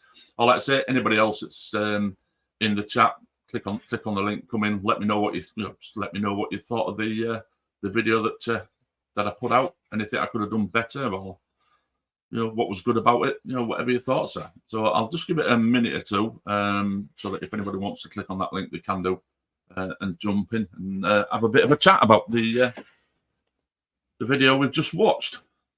Just put in the link. Yes, you're going to jump in, or let's say I'll leave it for a little while. I do find conversation on flat Earth quite interesting. It's one of them. Yeah, it's a strange one. Is flat Earth, because you can have conspiracies that just deal with one topic, but when it comes to flat Earth, it deals with so much. It's not, you can't just believe that the Earth is flat and everything else remains the same, because it means that space is fake, the moon landing is fake, the International Space Station is fake. Ian, you can't stay. Yeah, no worries, fella. I hope you enjoyed it. You was been here most of it by the looks of it. Yeah, the International Space Station with the amateur radio, I can actually talk up to the International Space Station. They've also got a repeater up there. So that means that when I speak on the radio, my signal goes up to the space station. It then opens a repeater and it gets retransmitted. And anybody else that is that, they can do the same. So I can talk on VHF long distances by using the space station as a repeater. And basically, I watch on the internet to see when the space station is coming over. And it's absolutely bang on. The second that the space station starts to come over the horizon, I can then hear the other stations that are calling into the space station. And I can track it as it goes over. And I used to have an antenna that I can point towards the space station. So as it was coming over, you're following it with the antenna. And it's absolutely bang on. And then it disappears over the horizon and everything else disappears and you can't hear them anymore. And that happens every time you do it. It never fails. So I don't understand how we've got this light in the sky that's shooting over at a terrific amount of speed as it comes over. It's been tracked on the internet, and I'm confirming it. So yeah, all right, this light on the sky, I don't quite understand what it's supposed to be, but by using a program on the internet, you can track it as it comes over. It's bang on right to what you can actually see, and the radio is confirming that at least this object is retransmitting my signal out and receiving other transmissions, because I'm talking through it and it doesn't work when it disappears. So I don't understand what the explanation is for that. So it looks like Joey Jones has either left or he doesn't want to jump in, which is a shame. But no, it doesn't look like he's going to jump in. I've got nobody in the thing trying to jump in. So that's, like I said, the link is there. If you look for the link, you'll see the link for StreamYard. Just click on that link and jump in. I'll just give it another 30 seconds or so, and if nobody clicks on the link, I'll close this down. But Joey, if you want to leave a comment on the video, send me a link or drop me an email. You should be able to find my email address on my channel. Drop me an email, and if you want to have a discussion on flat Earth, I'm quite up for that. Or anybody else who watches this who wants to have a discussion on flat Earth, just drop me an email. Let's say I'm sure you can find my email on YouTube by clicking on my channel. And please like the video. And if you're not subscribed, subscribe. Joey, even though you're a flat earther, I don't mind you subscribing to my channel. And then there's the other contents like this that will come out, and you might find them interesting. You might be able to give your point of view over on it, whether it's in the chat or in comments on why you think I'm wrong and why you think that the earth is flat. That would be interesting. Anyway, no, it doesn't look like anybody's going to jump in, so I'm going to shoot off, make myself a cup of tea, and I'm going to go to bed in an hour or two because I'm on nights tonight. So, yeah, it's 11:30 at the moment, so I need to try and get a couple of hours sleep this afternoon before I go on to my 12-hour night shift. So with that, I'll play my intro again. Intro, outro, it's the same one. Anyway, it's been a pleasure. Hope you all enjoyed it. Oh, no, hang on, somebody's in. That was close. I was just about to disappear then. Hiya, how's it going? Hi, what's up? Yeah, nothing really. Well, the sky. Did you enjoy the video anyway? Even though you disagree with me, did you enjoy it? I was in and out. Yeah. So, go on then. Just give us a brief reason to why you think that the Earth is flat and it's not a globe. Well, I don't know how to start. Just can you ask me why do you think it's a globe? There's not one reason. There's many reasons to me that I think that it's a globe. And one of the main ones, I don't know if you saw at the beginning of this, one of the main arguments I use to argue that it is a globe is navigation. Now, when I was in the military, I had to learn navigation. I also got my pilot's license, and obviously I had to learn navigation with that. And when you're using navigational charts, they use longitude and latitude. And when you look at a globe, so same globe that was in the video. So when you look at a globe, you've got the longitude and latitude lines that are on the globe. When you look at your navigational charts, the navigational charts correspond to what the coordinates are on this globe. Exactly, they correspond to it. Now, if I can take a navigational chart and see that it matches this, and there's no problem with it matching this, and I can also take the navigational chart and navigate from that chart, that proves that the navigational chart works in reality. And it also confirms that the navigational charts conform to what this is saying. Now, if the Earth was flat, especially in the southern hemisphere, if the Earth is flat, the longitudinal lines would get further and further apart as they head towards the South Pole. So they grow out like the spokes of a wheel, which is pretty much what you see on most flat Earth models when they put them out and you actually look at the lines. They get further apart. Now, on the globe, they actually get closer together till they get to a single point at the bottom, which is the South Pole. And when I look at the navigational charts, that corresponds to what the globe is saying. The longitudinal lines do get slightly narrower as you go down the navigational charts. So again, the navigational charts correspond with reality and also correspond with the globe, but they don't follow the flat Earth model. And also, if you draw them out, I did have when I was on Modern Day Debates, I do actually show this, because what I did is I basically drew out drew a circle, put a dot in the middle, and then drew all the longitudinal lines coming out all the way to the end.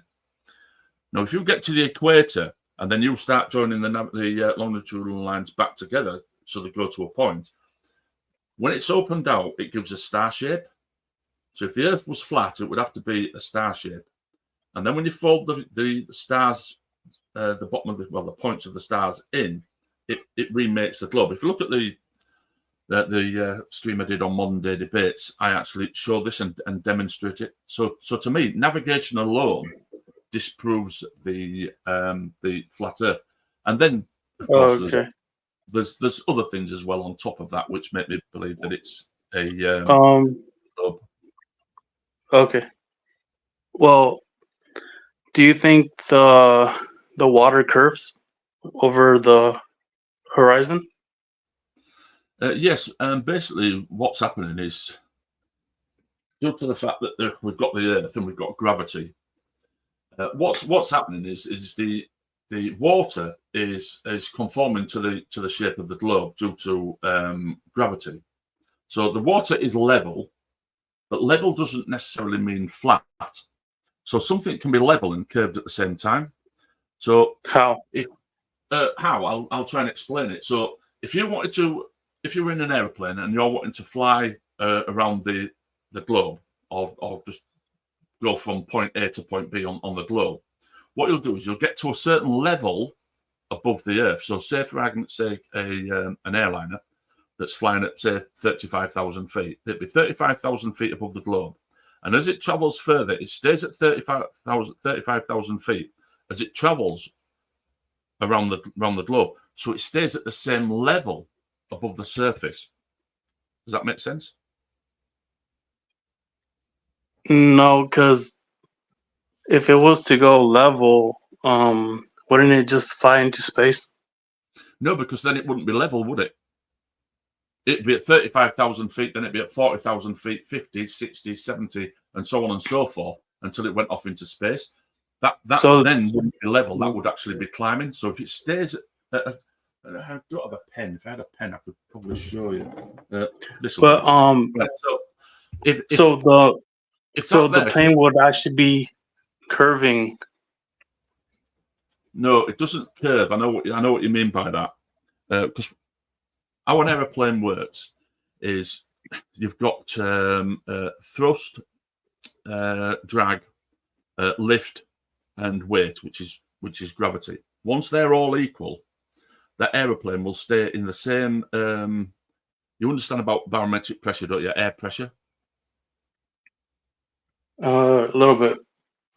Yeah. So the higher you go, the less air pressure we've got. So roughly, because it varies due to whether you've got a high pressure system or a low pressure system in the weather, but roughly at sea level, it's about 14 psi. That's basically the atmospheric pressure at sea level is 14 psi.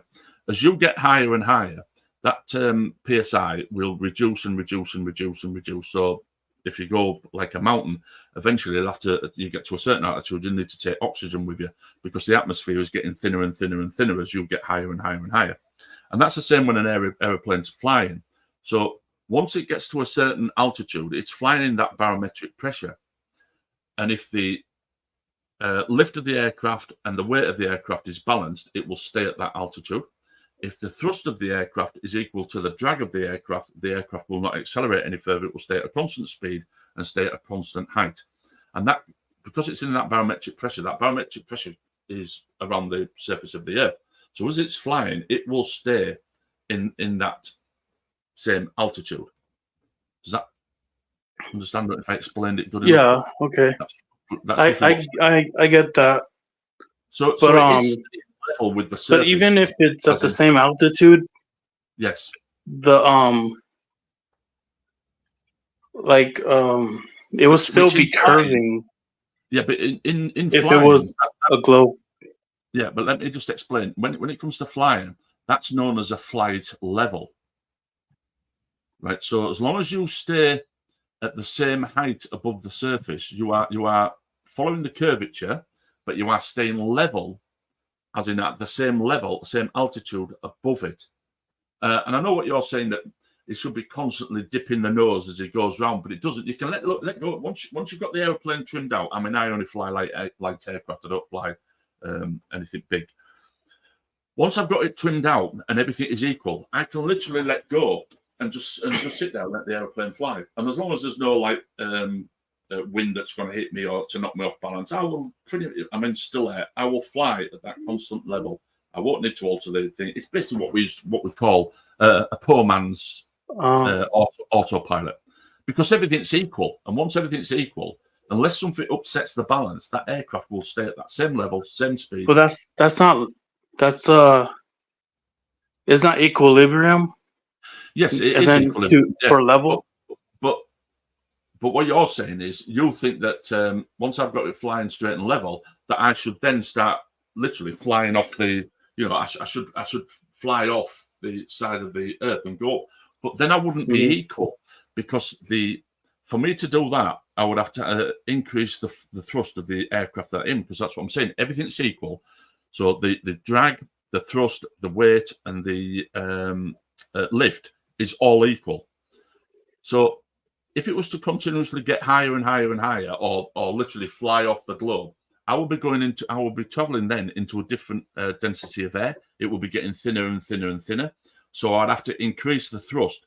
The higher I get, or the further away I'm getting from the Earth, I would have to increase the thrust. And that's what I'm saying. Once everything's equal, you will stay and you will naturally follow the curvature of the Earth as you travel around it. So this flying off into space, to somebody who can fly, or somebody who understands the basics of flying, it's a really ridiculous statement. I'm not knocking you for it. You don't do flying. You don't understand flying. That's fine. I can understand why you think that way. But once you've learned the concept of flying, it's a ridiculous argument to give that you should, once you're straight and level, you should literally fly off the surface of the Earth, because, like I said, the air density is completely different. It's like when you're flying. If I take off from roughly sea level, the aircraft it will take off at a certain distance. It will climb at a certain distance. The aircraft will perform in a certain way. Now, if I was to land at an airfield that was, say, 3,000 feet, 4,000 feet above sea level, my aircraft will react in a completely different way. Because even though I'm on the ground, the air pressure that I'm in is at 4,000 feet. So there's less air. I need more power. It won't perform as well, and it will need a longer runway to take off than it would do at sea level. Does that make sense? Yeah. Okay, so talking about air pressure, have you heard of the that air pressure needs a container argument? Yes, I have, and that is true. That to get air pressure, you need a container or something to contain the air. So, prime example, I've got a canister here of gas. So the pressure in here is much greater than what the pressure is outside. So it needs to be in a container, because if this container was to burst or have a hole in it, the pressure in here will go to. It will try and equalize itself, which would mean that the gas inside this will come out until it all gets to the same pressure as the air that's around it. So that is true when you're on Earth, as we are now. We cannot show gas pressure without a container. Absolutely true. It can't. We can't. So it needs a container. But the container for the Earth is gravity. Now, gravity works on any particle, molecule. It's reacted. Gravity has a reaction on it. So what's happening is the atmosphere that we have is being held to the surface of the Earth by the gravity of the Earth. That's what keeps it. So that's our container. Our container is basically gravity. Now you understand this, or I'm hoping you're going to understand this, because, like I said earlier, at sea level we're at 14 psi. As you climb up a mountain, the air pressure gets less and less and less. And like I say, once you get to about 10, 11,000 feet, it's advisable to take oxygen with you, because the oxygen content is much less. And so you need to take oxygen. If you get right up to the top of the highest mountain, 30,000 feet up there, you definitely need oxygen with you, or you can, literally you won't make it. Okay. So you understand that the air pressure on the surface of the Earth isn't equal. So my argument to that would be is when you're on the top of a mountain and the air pressure is much less than what it is. I don't know what it would actually be. I don't know. Would it be 4 or 5 psi? I don't know. But it's 14 psi at ground level, and it's 4 or 5 psi at the top of the mountain. Why isn't the higher air pressure at the bottom rushing to the top to equal? What's stopping it from doing that?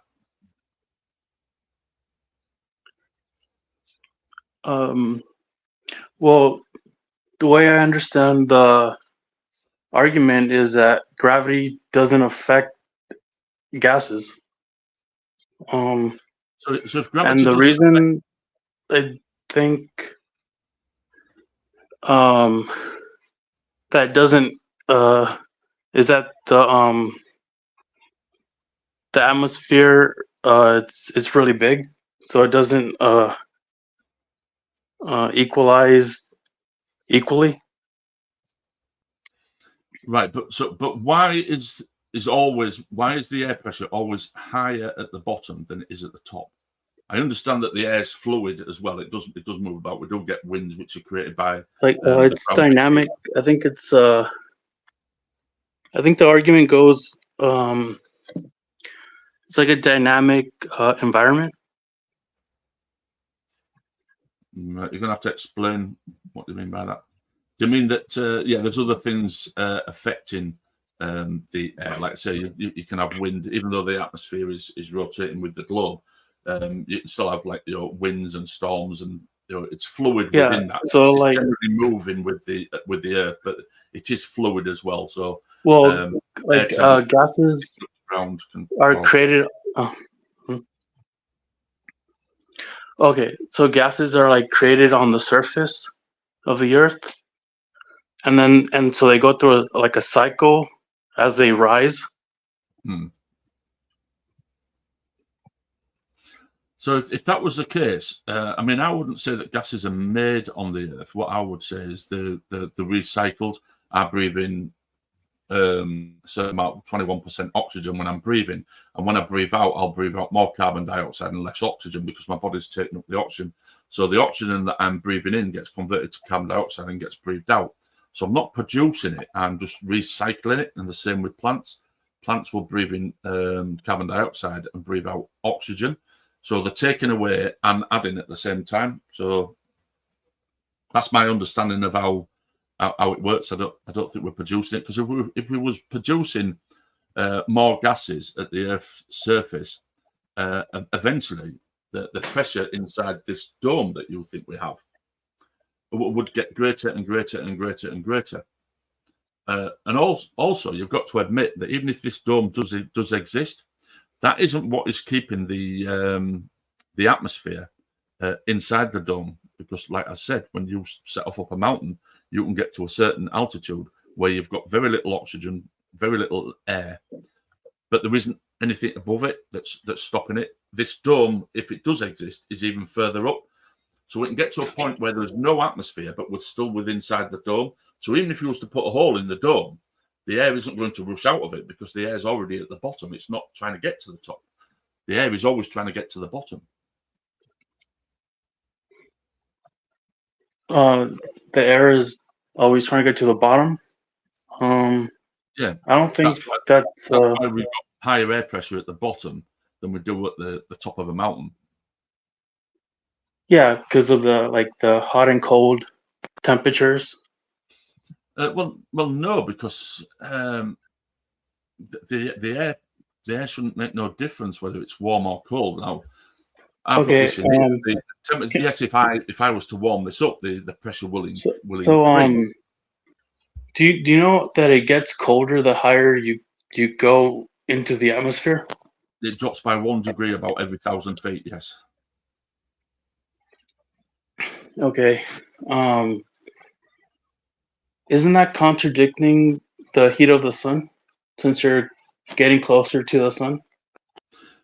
No, because the way the sun works, it's radiated heat. So if you was in an environment with no atmosphere, so out into space, or the top of the mountain where the atmosphere is so thin, the air that's around you, when you go outside, the air that's around you, that's touching your skin, that's what makes you feel the warmth. Now, if you take all that air away, you've got no warm air touching your skin. So you're not getting radiated heat as the same as what you would do on the surface of the earth. And then obviously when the sun shines down on the earth, it warms up the ground, and that warm radiated heat comes out, warms up the air, and that's why you'll feel warm. If you were to take a vacuum, a perfect vacuum, or close to perfect vacuum, and then you was to put a chicken in a oven, the chances are you wouldn't be able to actually cook the oven because you wouldn't have any warm air to go around the chicken. It's the same as boiling water. Water boils at 100 degrees sea level. At the top of a mountain, it boils at about 60 or 70 degrees. Due to the fact that the air, it boils at a different temperature, due to the fact that there's less pressure up there. Yeah, I think that's a claim. That space is cold because there's no air. So, Yes. so that the sun doesn't, for some reason, doesn't affect the vacuum. Yeah, I suppose it's similar to when you're stood outside in winter. It can be a nice sunny day in winter. We've all experienced it. Well, I have. So it can be a sunny day, but it's still quite cold. You need your coat on, but it's sunny. If you've got a greenhouse, you walk into the greenhouse, and it will suddenly be vastly warmer than it was outside. Yeah. So that's pretty much how that's to me is how the atmosphere is working when it comes to the sun. The sun shines through the atmosphere. The atmosphere has they do call it that, the greenhouse effect, which traps the heat in. So as the heat's also getting dissipated off the surface of the Earth, so much of it gets trapped within that surface. That's why if you go to Antarctic, the Antarctic, where it's permanently covered in snow all the time, snow reflects light, or white reflects light. So the heat is reflected away and isn't trapped. So that's why, even though it can be in constant sunshine, the snow doesn't melt, the Antarctic doesn't disappear and melt due to the fact that it's white and it's reflecting all the heat away. So heat isn't just because you've got a source of heat and you can point a source of heat, which is the sun, at something. There's other little things that are going on. It depends on what sort of ground you've got. Perfect example is the desert. In the middle of the daytime in the desert, it's scorching hot because all that heat's getting trapped by the sand. That's reflecting the heat back up, so you can feel the heat coming off the sand. As soon as the sun disappears and it's now dark, sand doesn't hold heat very well. It soon dissipates that heat, so it disappears. So within an hour of the sun going down, you'll start to feel the vast difference in the temperature, because there's nothing to trap it. Now, if you're in a urban environment where we've got concrete, we've got the roads, we've got all the buildings around you, that will trap the heat within the buildings, within the surface. Then on a night, that heat is dissipated out, so it doesn't feel too cold on a night when you're in that sort of environment compared to what it would do in the desert. A desert would be vastly more cold than what it would do inside a town or city. Okay. So what's your main reason? Because I mean, obviously, you're going to get to a point. I'm not an expert on this. You're going to get to a point where I'm going to have to say, I don't know why that happens. More to the point, what's the main thing that? Do you believe in? Huh? Okay. Do you believe in ether? Ether. Yeah. Oh, yeah. The ether. No, I don't. Okay. That was something that was proposed, and I can't remember. It was proposed years ago that they thought that when the Earth is traveling through space, it was actually traveling through something, like there was an ether there or something like that. And apparently, I only know of I forgot the name, but it's ether that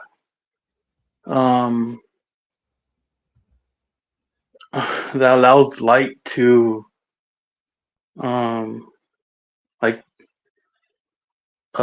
move through the earth.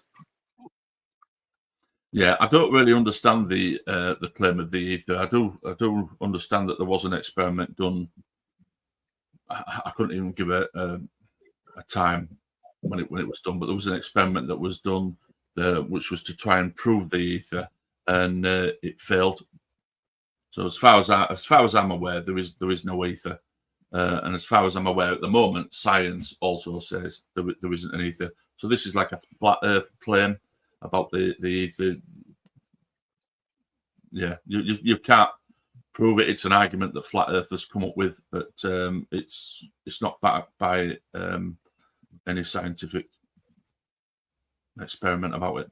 It's just a claim that the ether exists.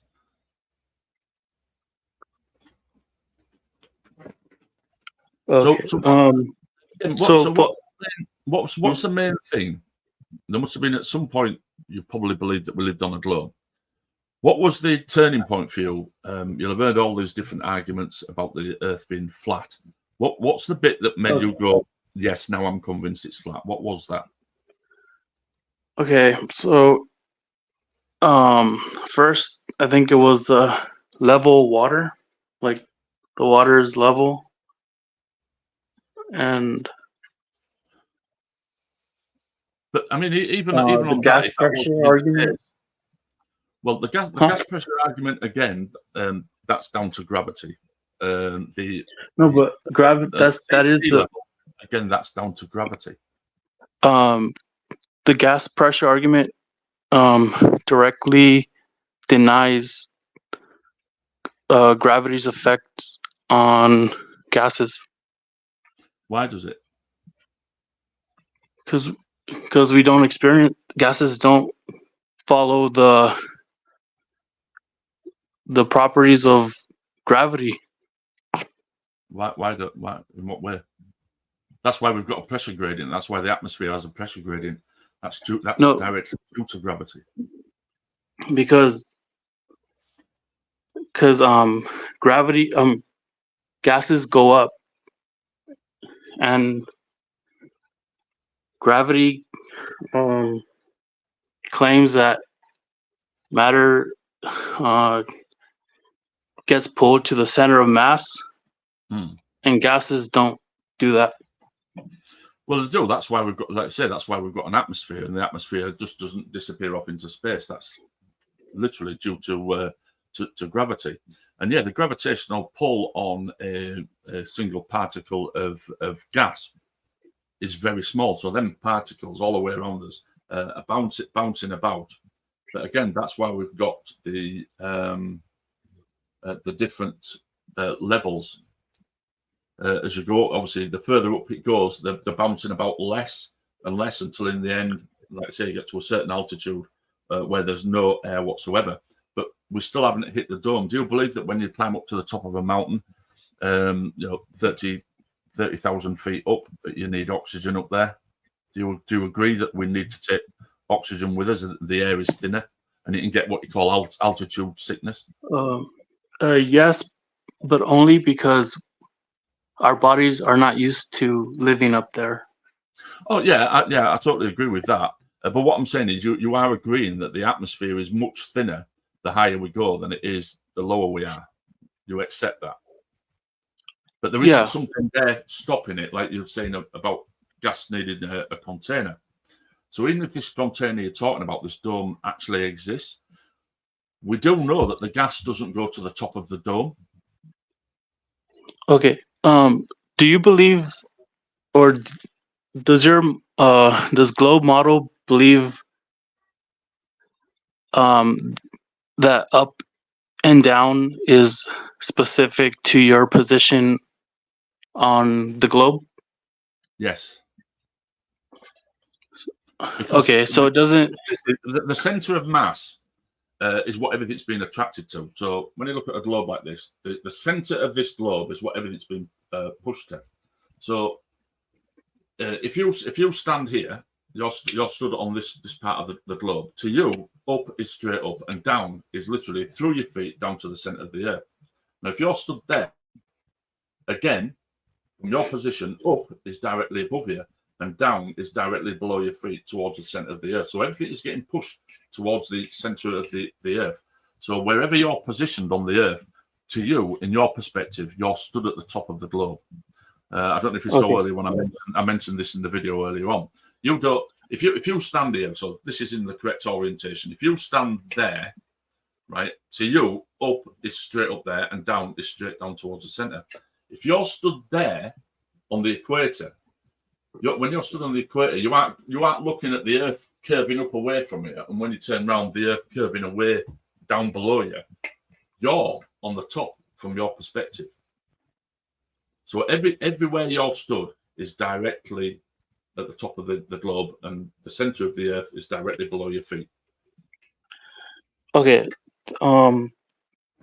The flat Earth has a complete opposite belief from that,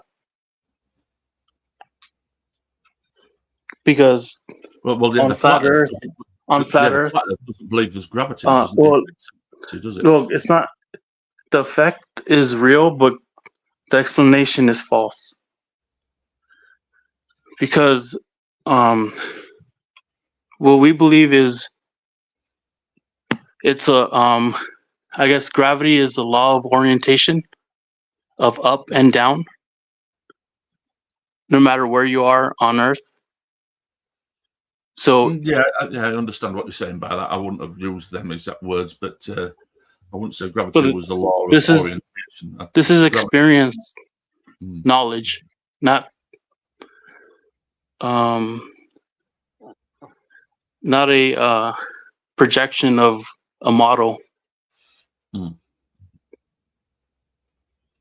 Yeah, I get what you're saying. That you say gravity pulls everything to the center. So wherever you're stood on the globe, down is always going to be directly below your feet, regardless of where you are orientated on the globe.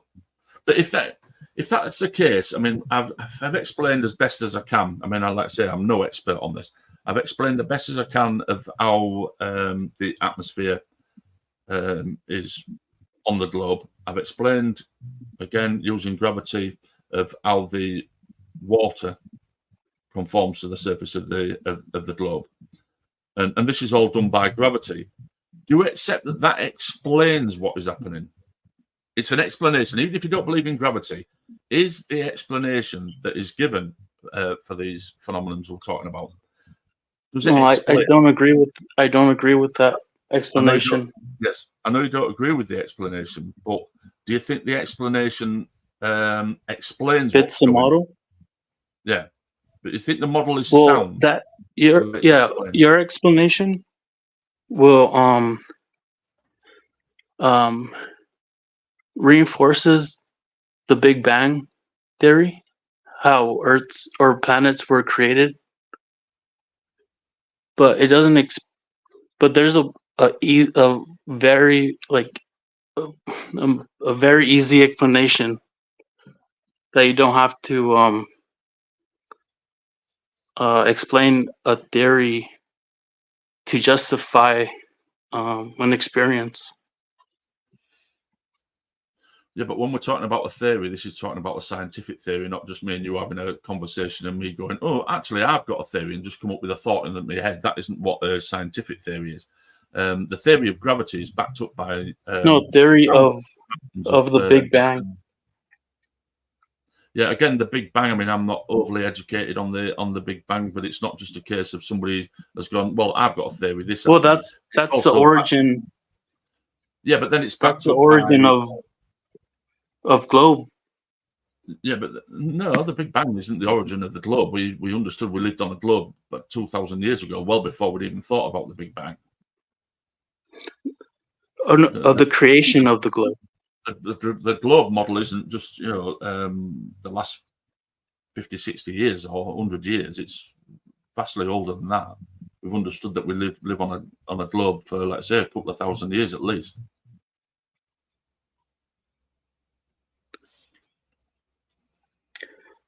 I think in the probably like middle 1800s or somewhere around there, most scientists believed it was flat. The Earth was flat. No, they didn't. No, they didn't. Definitely didn't. We've got globes that are older than that. I think the oldest globe, it's in a really bad state. The oldest globe is about 1600s. Okay, but is it a globe or is it just a circle? Or is it like a sphere? It's an actual globe like this, but it's in a really bad state. It's most of the details of with all continents. No, not with all the continents. Only with the continents that they actually knew existed. So yeah, there was bits that were missing. The map I've got up here, it has bits missing. I think this is dated to about. I don't know if that has a date on it. I'm not going to be able to show you because unfortunately my camera that I normally have plugged in doesn't work now, so I'm using the camera on the thing, but I might be able to tilt it up. Oh, you can see it there. Right, I've got that there, which is both sides of the globe. So basically the globe split in half, and then it shows the path of the sun as it goes across the equator. And I think this map is, actually, there's no date on it, but the guy I was talking to before, he dated it, he recognised which map it was, and it's dated about 1600 and something, I think he said. So certainly back then, we knew it was a globe. I mean, this is two flat Earths together. That's, one side of the globe. That's the other side of the globe. It shows Europe. Australia's not on there. So we hadn't discovered Australia when this was out. The continents are fairly well done, but not perfect. I think parts of America and Hawaii and all that lot then, that's missing. So there's parts of this map which are missing. So yes, we did know. Okay, they knew, is what you're saying? Yeah, they knew we lived on a globe. I mean, when they first started doing navigating on ships, they had the longitude and latitude lines, the same as we have now. And what they found, what was difficult, it was quite easy to do the latitude. They could work out what latitude they were on, but I think it was longitude. Yeah, longitude. They couldn't work out longitude because they knew that the sun moved across the sky at 15 degrees per hour. So if you knew what time it was in the location you set off from, and you knew what time it was, say, at midday 2 days later, you could work out how far you'd travel across the globe.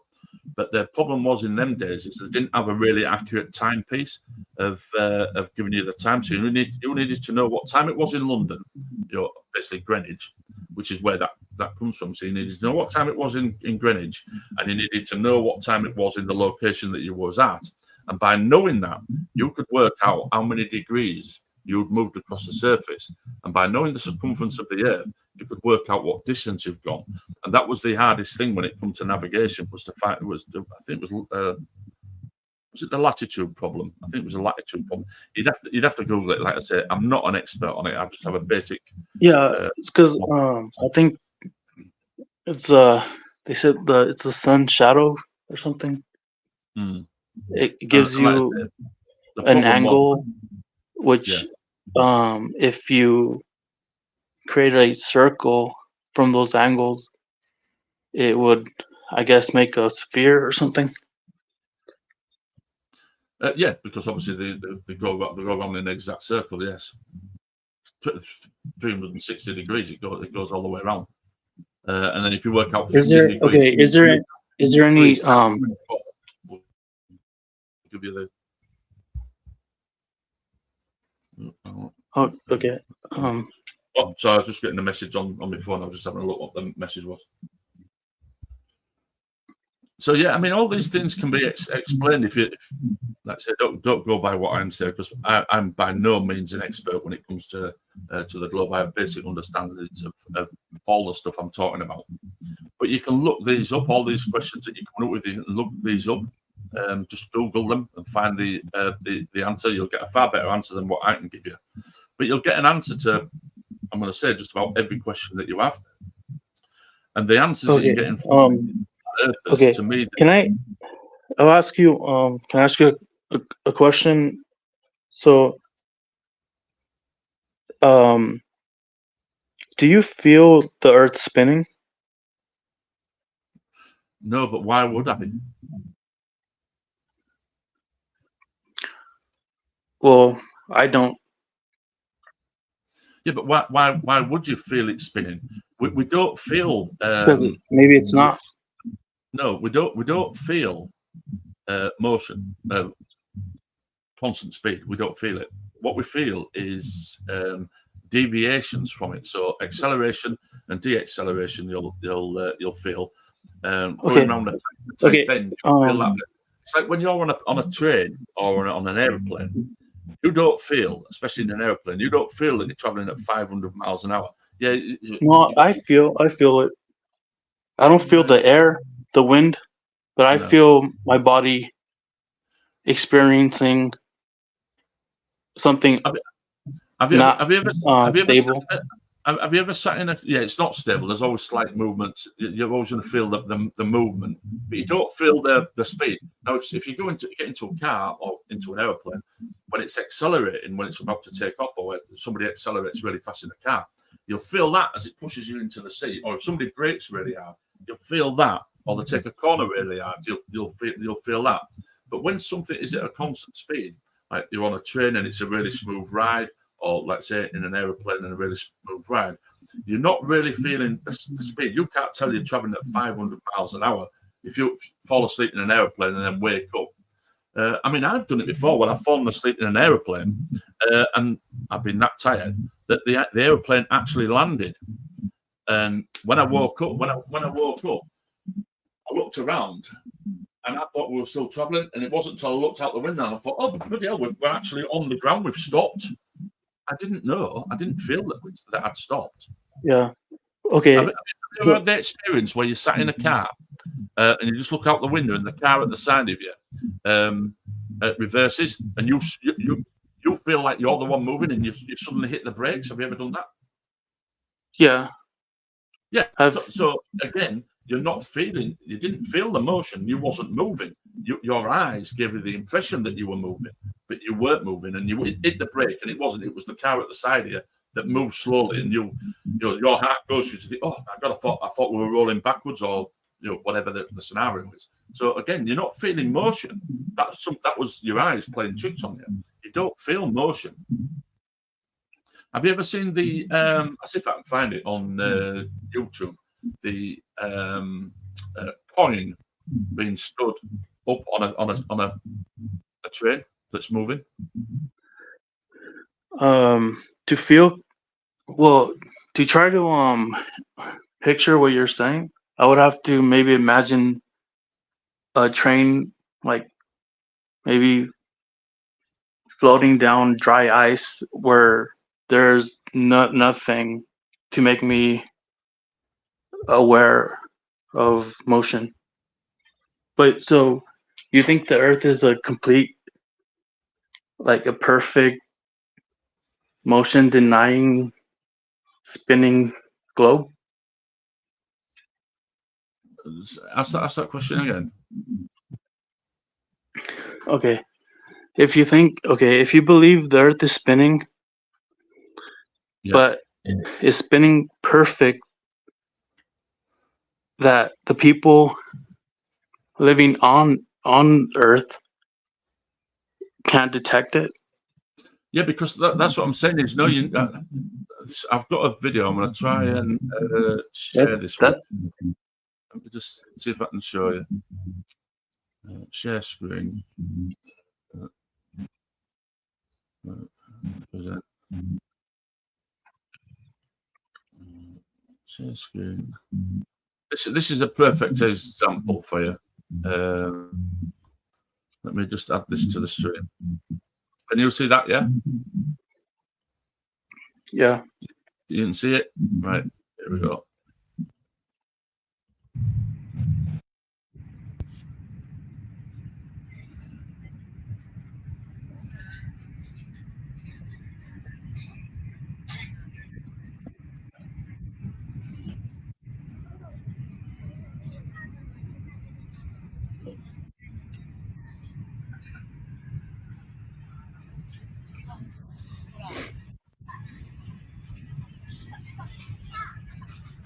...348 kilometers an hour that's traveling at.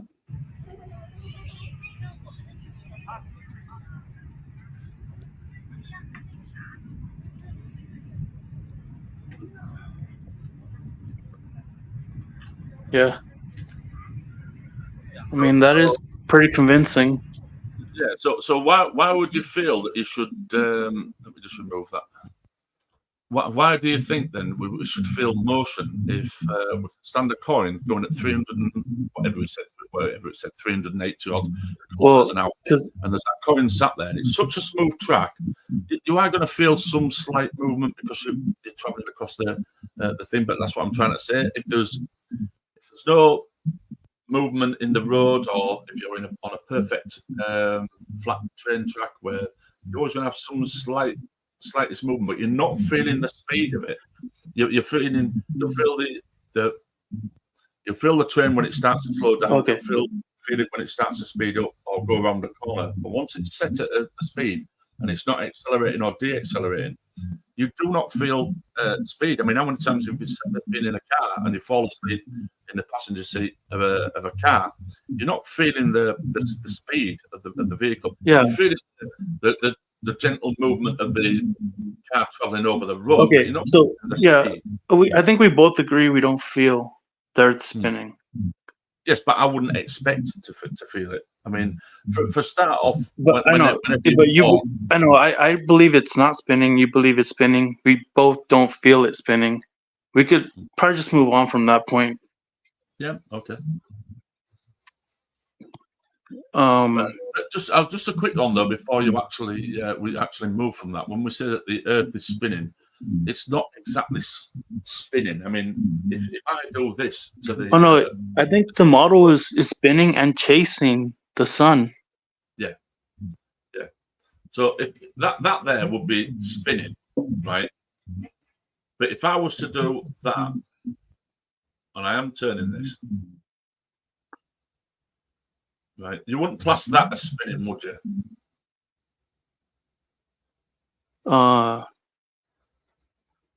I don't know. I mean, I would have to be close to see it spinning.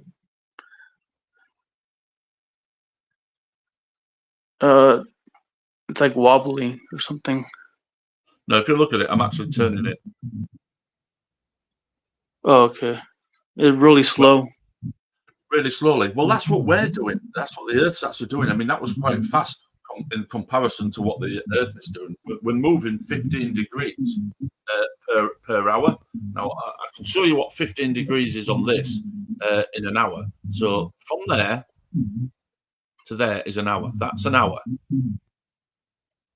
So that's what it does in an hour. So I think using the word spinning really misrepresents what it's doing. It's rotating at 15 degrees per hour. So every hour it rotates that much. That's all it's doing every hour. And it takes 24 hours for it to get from that position all the way back round to that position again. It takes 24 hours to do it. So if you was a little tiny, smaller than a grain of sand on this globe, and it's rotating like that, do you think if you were that little speck of sand that you would feel that? Well, I don't feel the Earth spinning, so no. No, but that's what I'm saying. Is the reason you don't feel you don't feel motion anyway. You feel acceleration and deceleration, but even on your model, or even on what you perceive the Earth to be doing, we're claiming that it's moving that in an hour. So from there to there in an hour. And that's what I'm saying is if you was a grain of sand, which is going to be quite big, that's going to be like the size of a bloody great mountain on this. Right? You would literally be smaller than a grain of sand sat on the surface of this. If I was to move this, even at that speed, which is vastly faster than what we are actually moving at, if you were that grain of sand or that little particle on this, do you think you would feel that? Well, no. Okay. But in proportion, that's what we are. That's what's happening with us. Okay, just I guess we'll just, talk about the moon, and then I'm probably have to go because my phone's about to die. Yeah, I'm gonna have to go as well shortly because I need to pick the wife up. So do you think the moon is a rock in space? Yeah, for the sake of argument, I mean, I don't know what it's actually made of, but yes, whatever the surface of the moon is made up of, whatever. Yes, yeah, I believe that it is. Yeah. Okay, I don't believe that. So, what do you think it is? I'm not sure, but maybe something. it would have to be less dense in the atmosphere, so it's floating. But I honestly think it's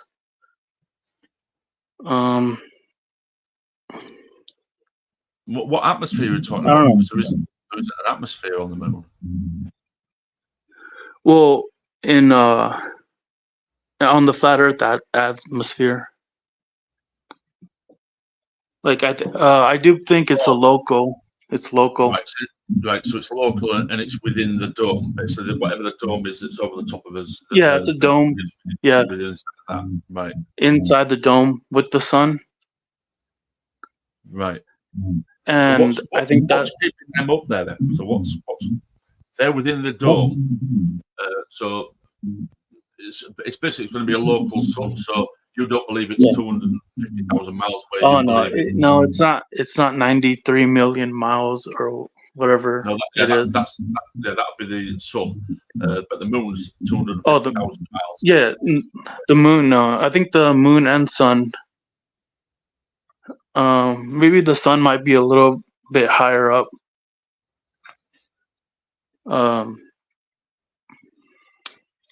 Well, do you have any questions? Like why specifically? I can't really think. What has convinced you of that? Okay. Okay. And have you ever seen the moon and the sun in the day at the same time? Yes, quite often. Yes. Okay. Do you know what causes the moon phases? Yes. The sun? Yes, the position of the your orientation on the position of the moon in the sky and the position of the sun. So I've done an experiment videotaping the moon and sun from morning to night, and the phase of the moon and the sun. The sun, it does not create the phase on the moon, because the moon, no matter where the sun's at, the moon keeps the same shadow. Yes. And the Earth is not blocking the sun. No, the Earth's not blocking the sun. No, that's not what causes moon phases, isn't the blocking of the sun? No, I know. And okay, what I'm saying is the sun, the angle of the sun should, within the day, should the shadow of the moon should reflect the sun's position, but the moon phase stays the same each day. It doesn't. And it's not until the next day where it changes.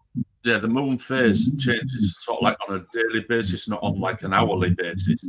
So okay, yes, if you see, but I have video of the moon and the sun in the sky from morning to night for 1 week, right? And it doesn't do that.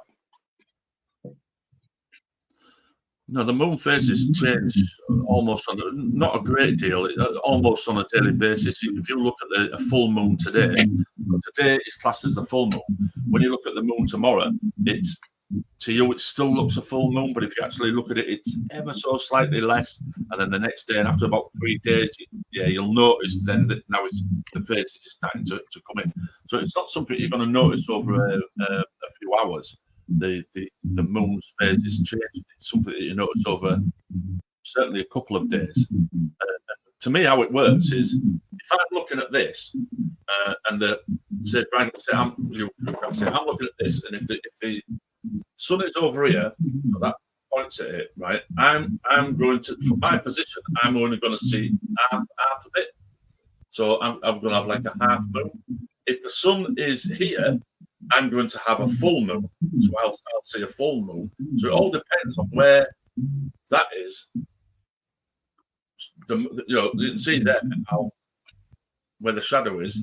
So you've only got like a small amount there, and as it's going round, the moon's getting bigger as the time goes on. The moon gets bigger and bigger until in the end you end up with a full moon, and then it starts to go the other way around as it goes round. It starts to come that way like that. That's roughly how it works, and obviously your position on the Earth as well. But that's roughly how the moon phases are done. So you're looking up at the moon. You can do it yourself. You can look at the moon. You can't see the sun, but you can see the moon because obviously it's that far out. You know, if you're here and you're in darkness, so this here is darkness to you, right? And you're looking at the moon, and the moon is over here, right? So it can be out here, and you're still going to see it. So you're in the dark, right? And that's where so you're still in the dark now, but it's now lighting this up, so you can see it. So you're in the dark. The sun is with your model, with the model, can you create a what's it called? A sunset, and what does your model show you? Like with the globe? How the sun sets? Yeah, if you recreate the globe model with the moon and the sun, and just create an artificial sunset on your model, does the shadow on the moon change? Oh, I won't have enough answer to that, but I'll show you a sunset on this. So there. Where are we? Here. Here is going to be sunset. So anybody looking there, when they look over, the sun is setting, and as I do that, it works exactly the same way. So you can see where all the kind of things go, right? But you can see how it will. Yeah. So as this turning there, like that, these in this part are in the dark, and these in this part are in sunlight. And as that turns, that's. So if you've got imagine sitting on there, you're stood here, you will be able to see directly the sun, but it'll be close to the horizon. If you're stood here, the sun is directly above you. So as this turns and you travel around, you go from the light into the darkness, and that's how you get night and day. That's exactly how it works. But no, I can't do a model and show you that and put this here. Basically, I don't have enough hands to try and demonstrate that. But if you're stood here, you're in the sunlight here, and these are in the dark. If this is here, right? So the moon is illuminated, right? But you're still in the dark, and you can see the moon. Yeah. And then depending on where this is, it's for the bit. And what your orientation is, you'll have a half moon, a full moon, or whatever it is, due to where it's positioned into the location of the sun. And then at some point, you can end up with daylight here and the moon there. So now you're seeing the sun and the moon in the sky at the same time. But I mean, I can't properly. I'd have to be optimal. Yeah, it'll probably maybe if that's for an experiment for some other day. But okay, I gotta go. Yeah, that's so. Well, thanks very much for coming in.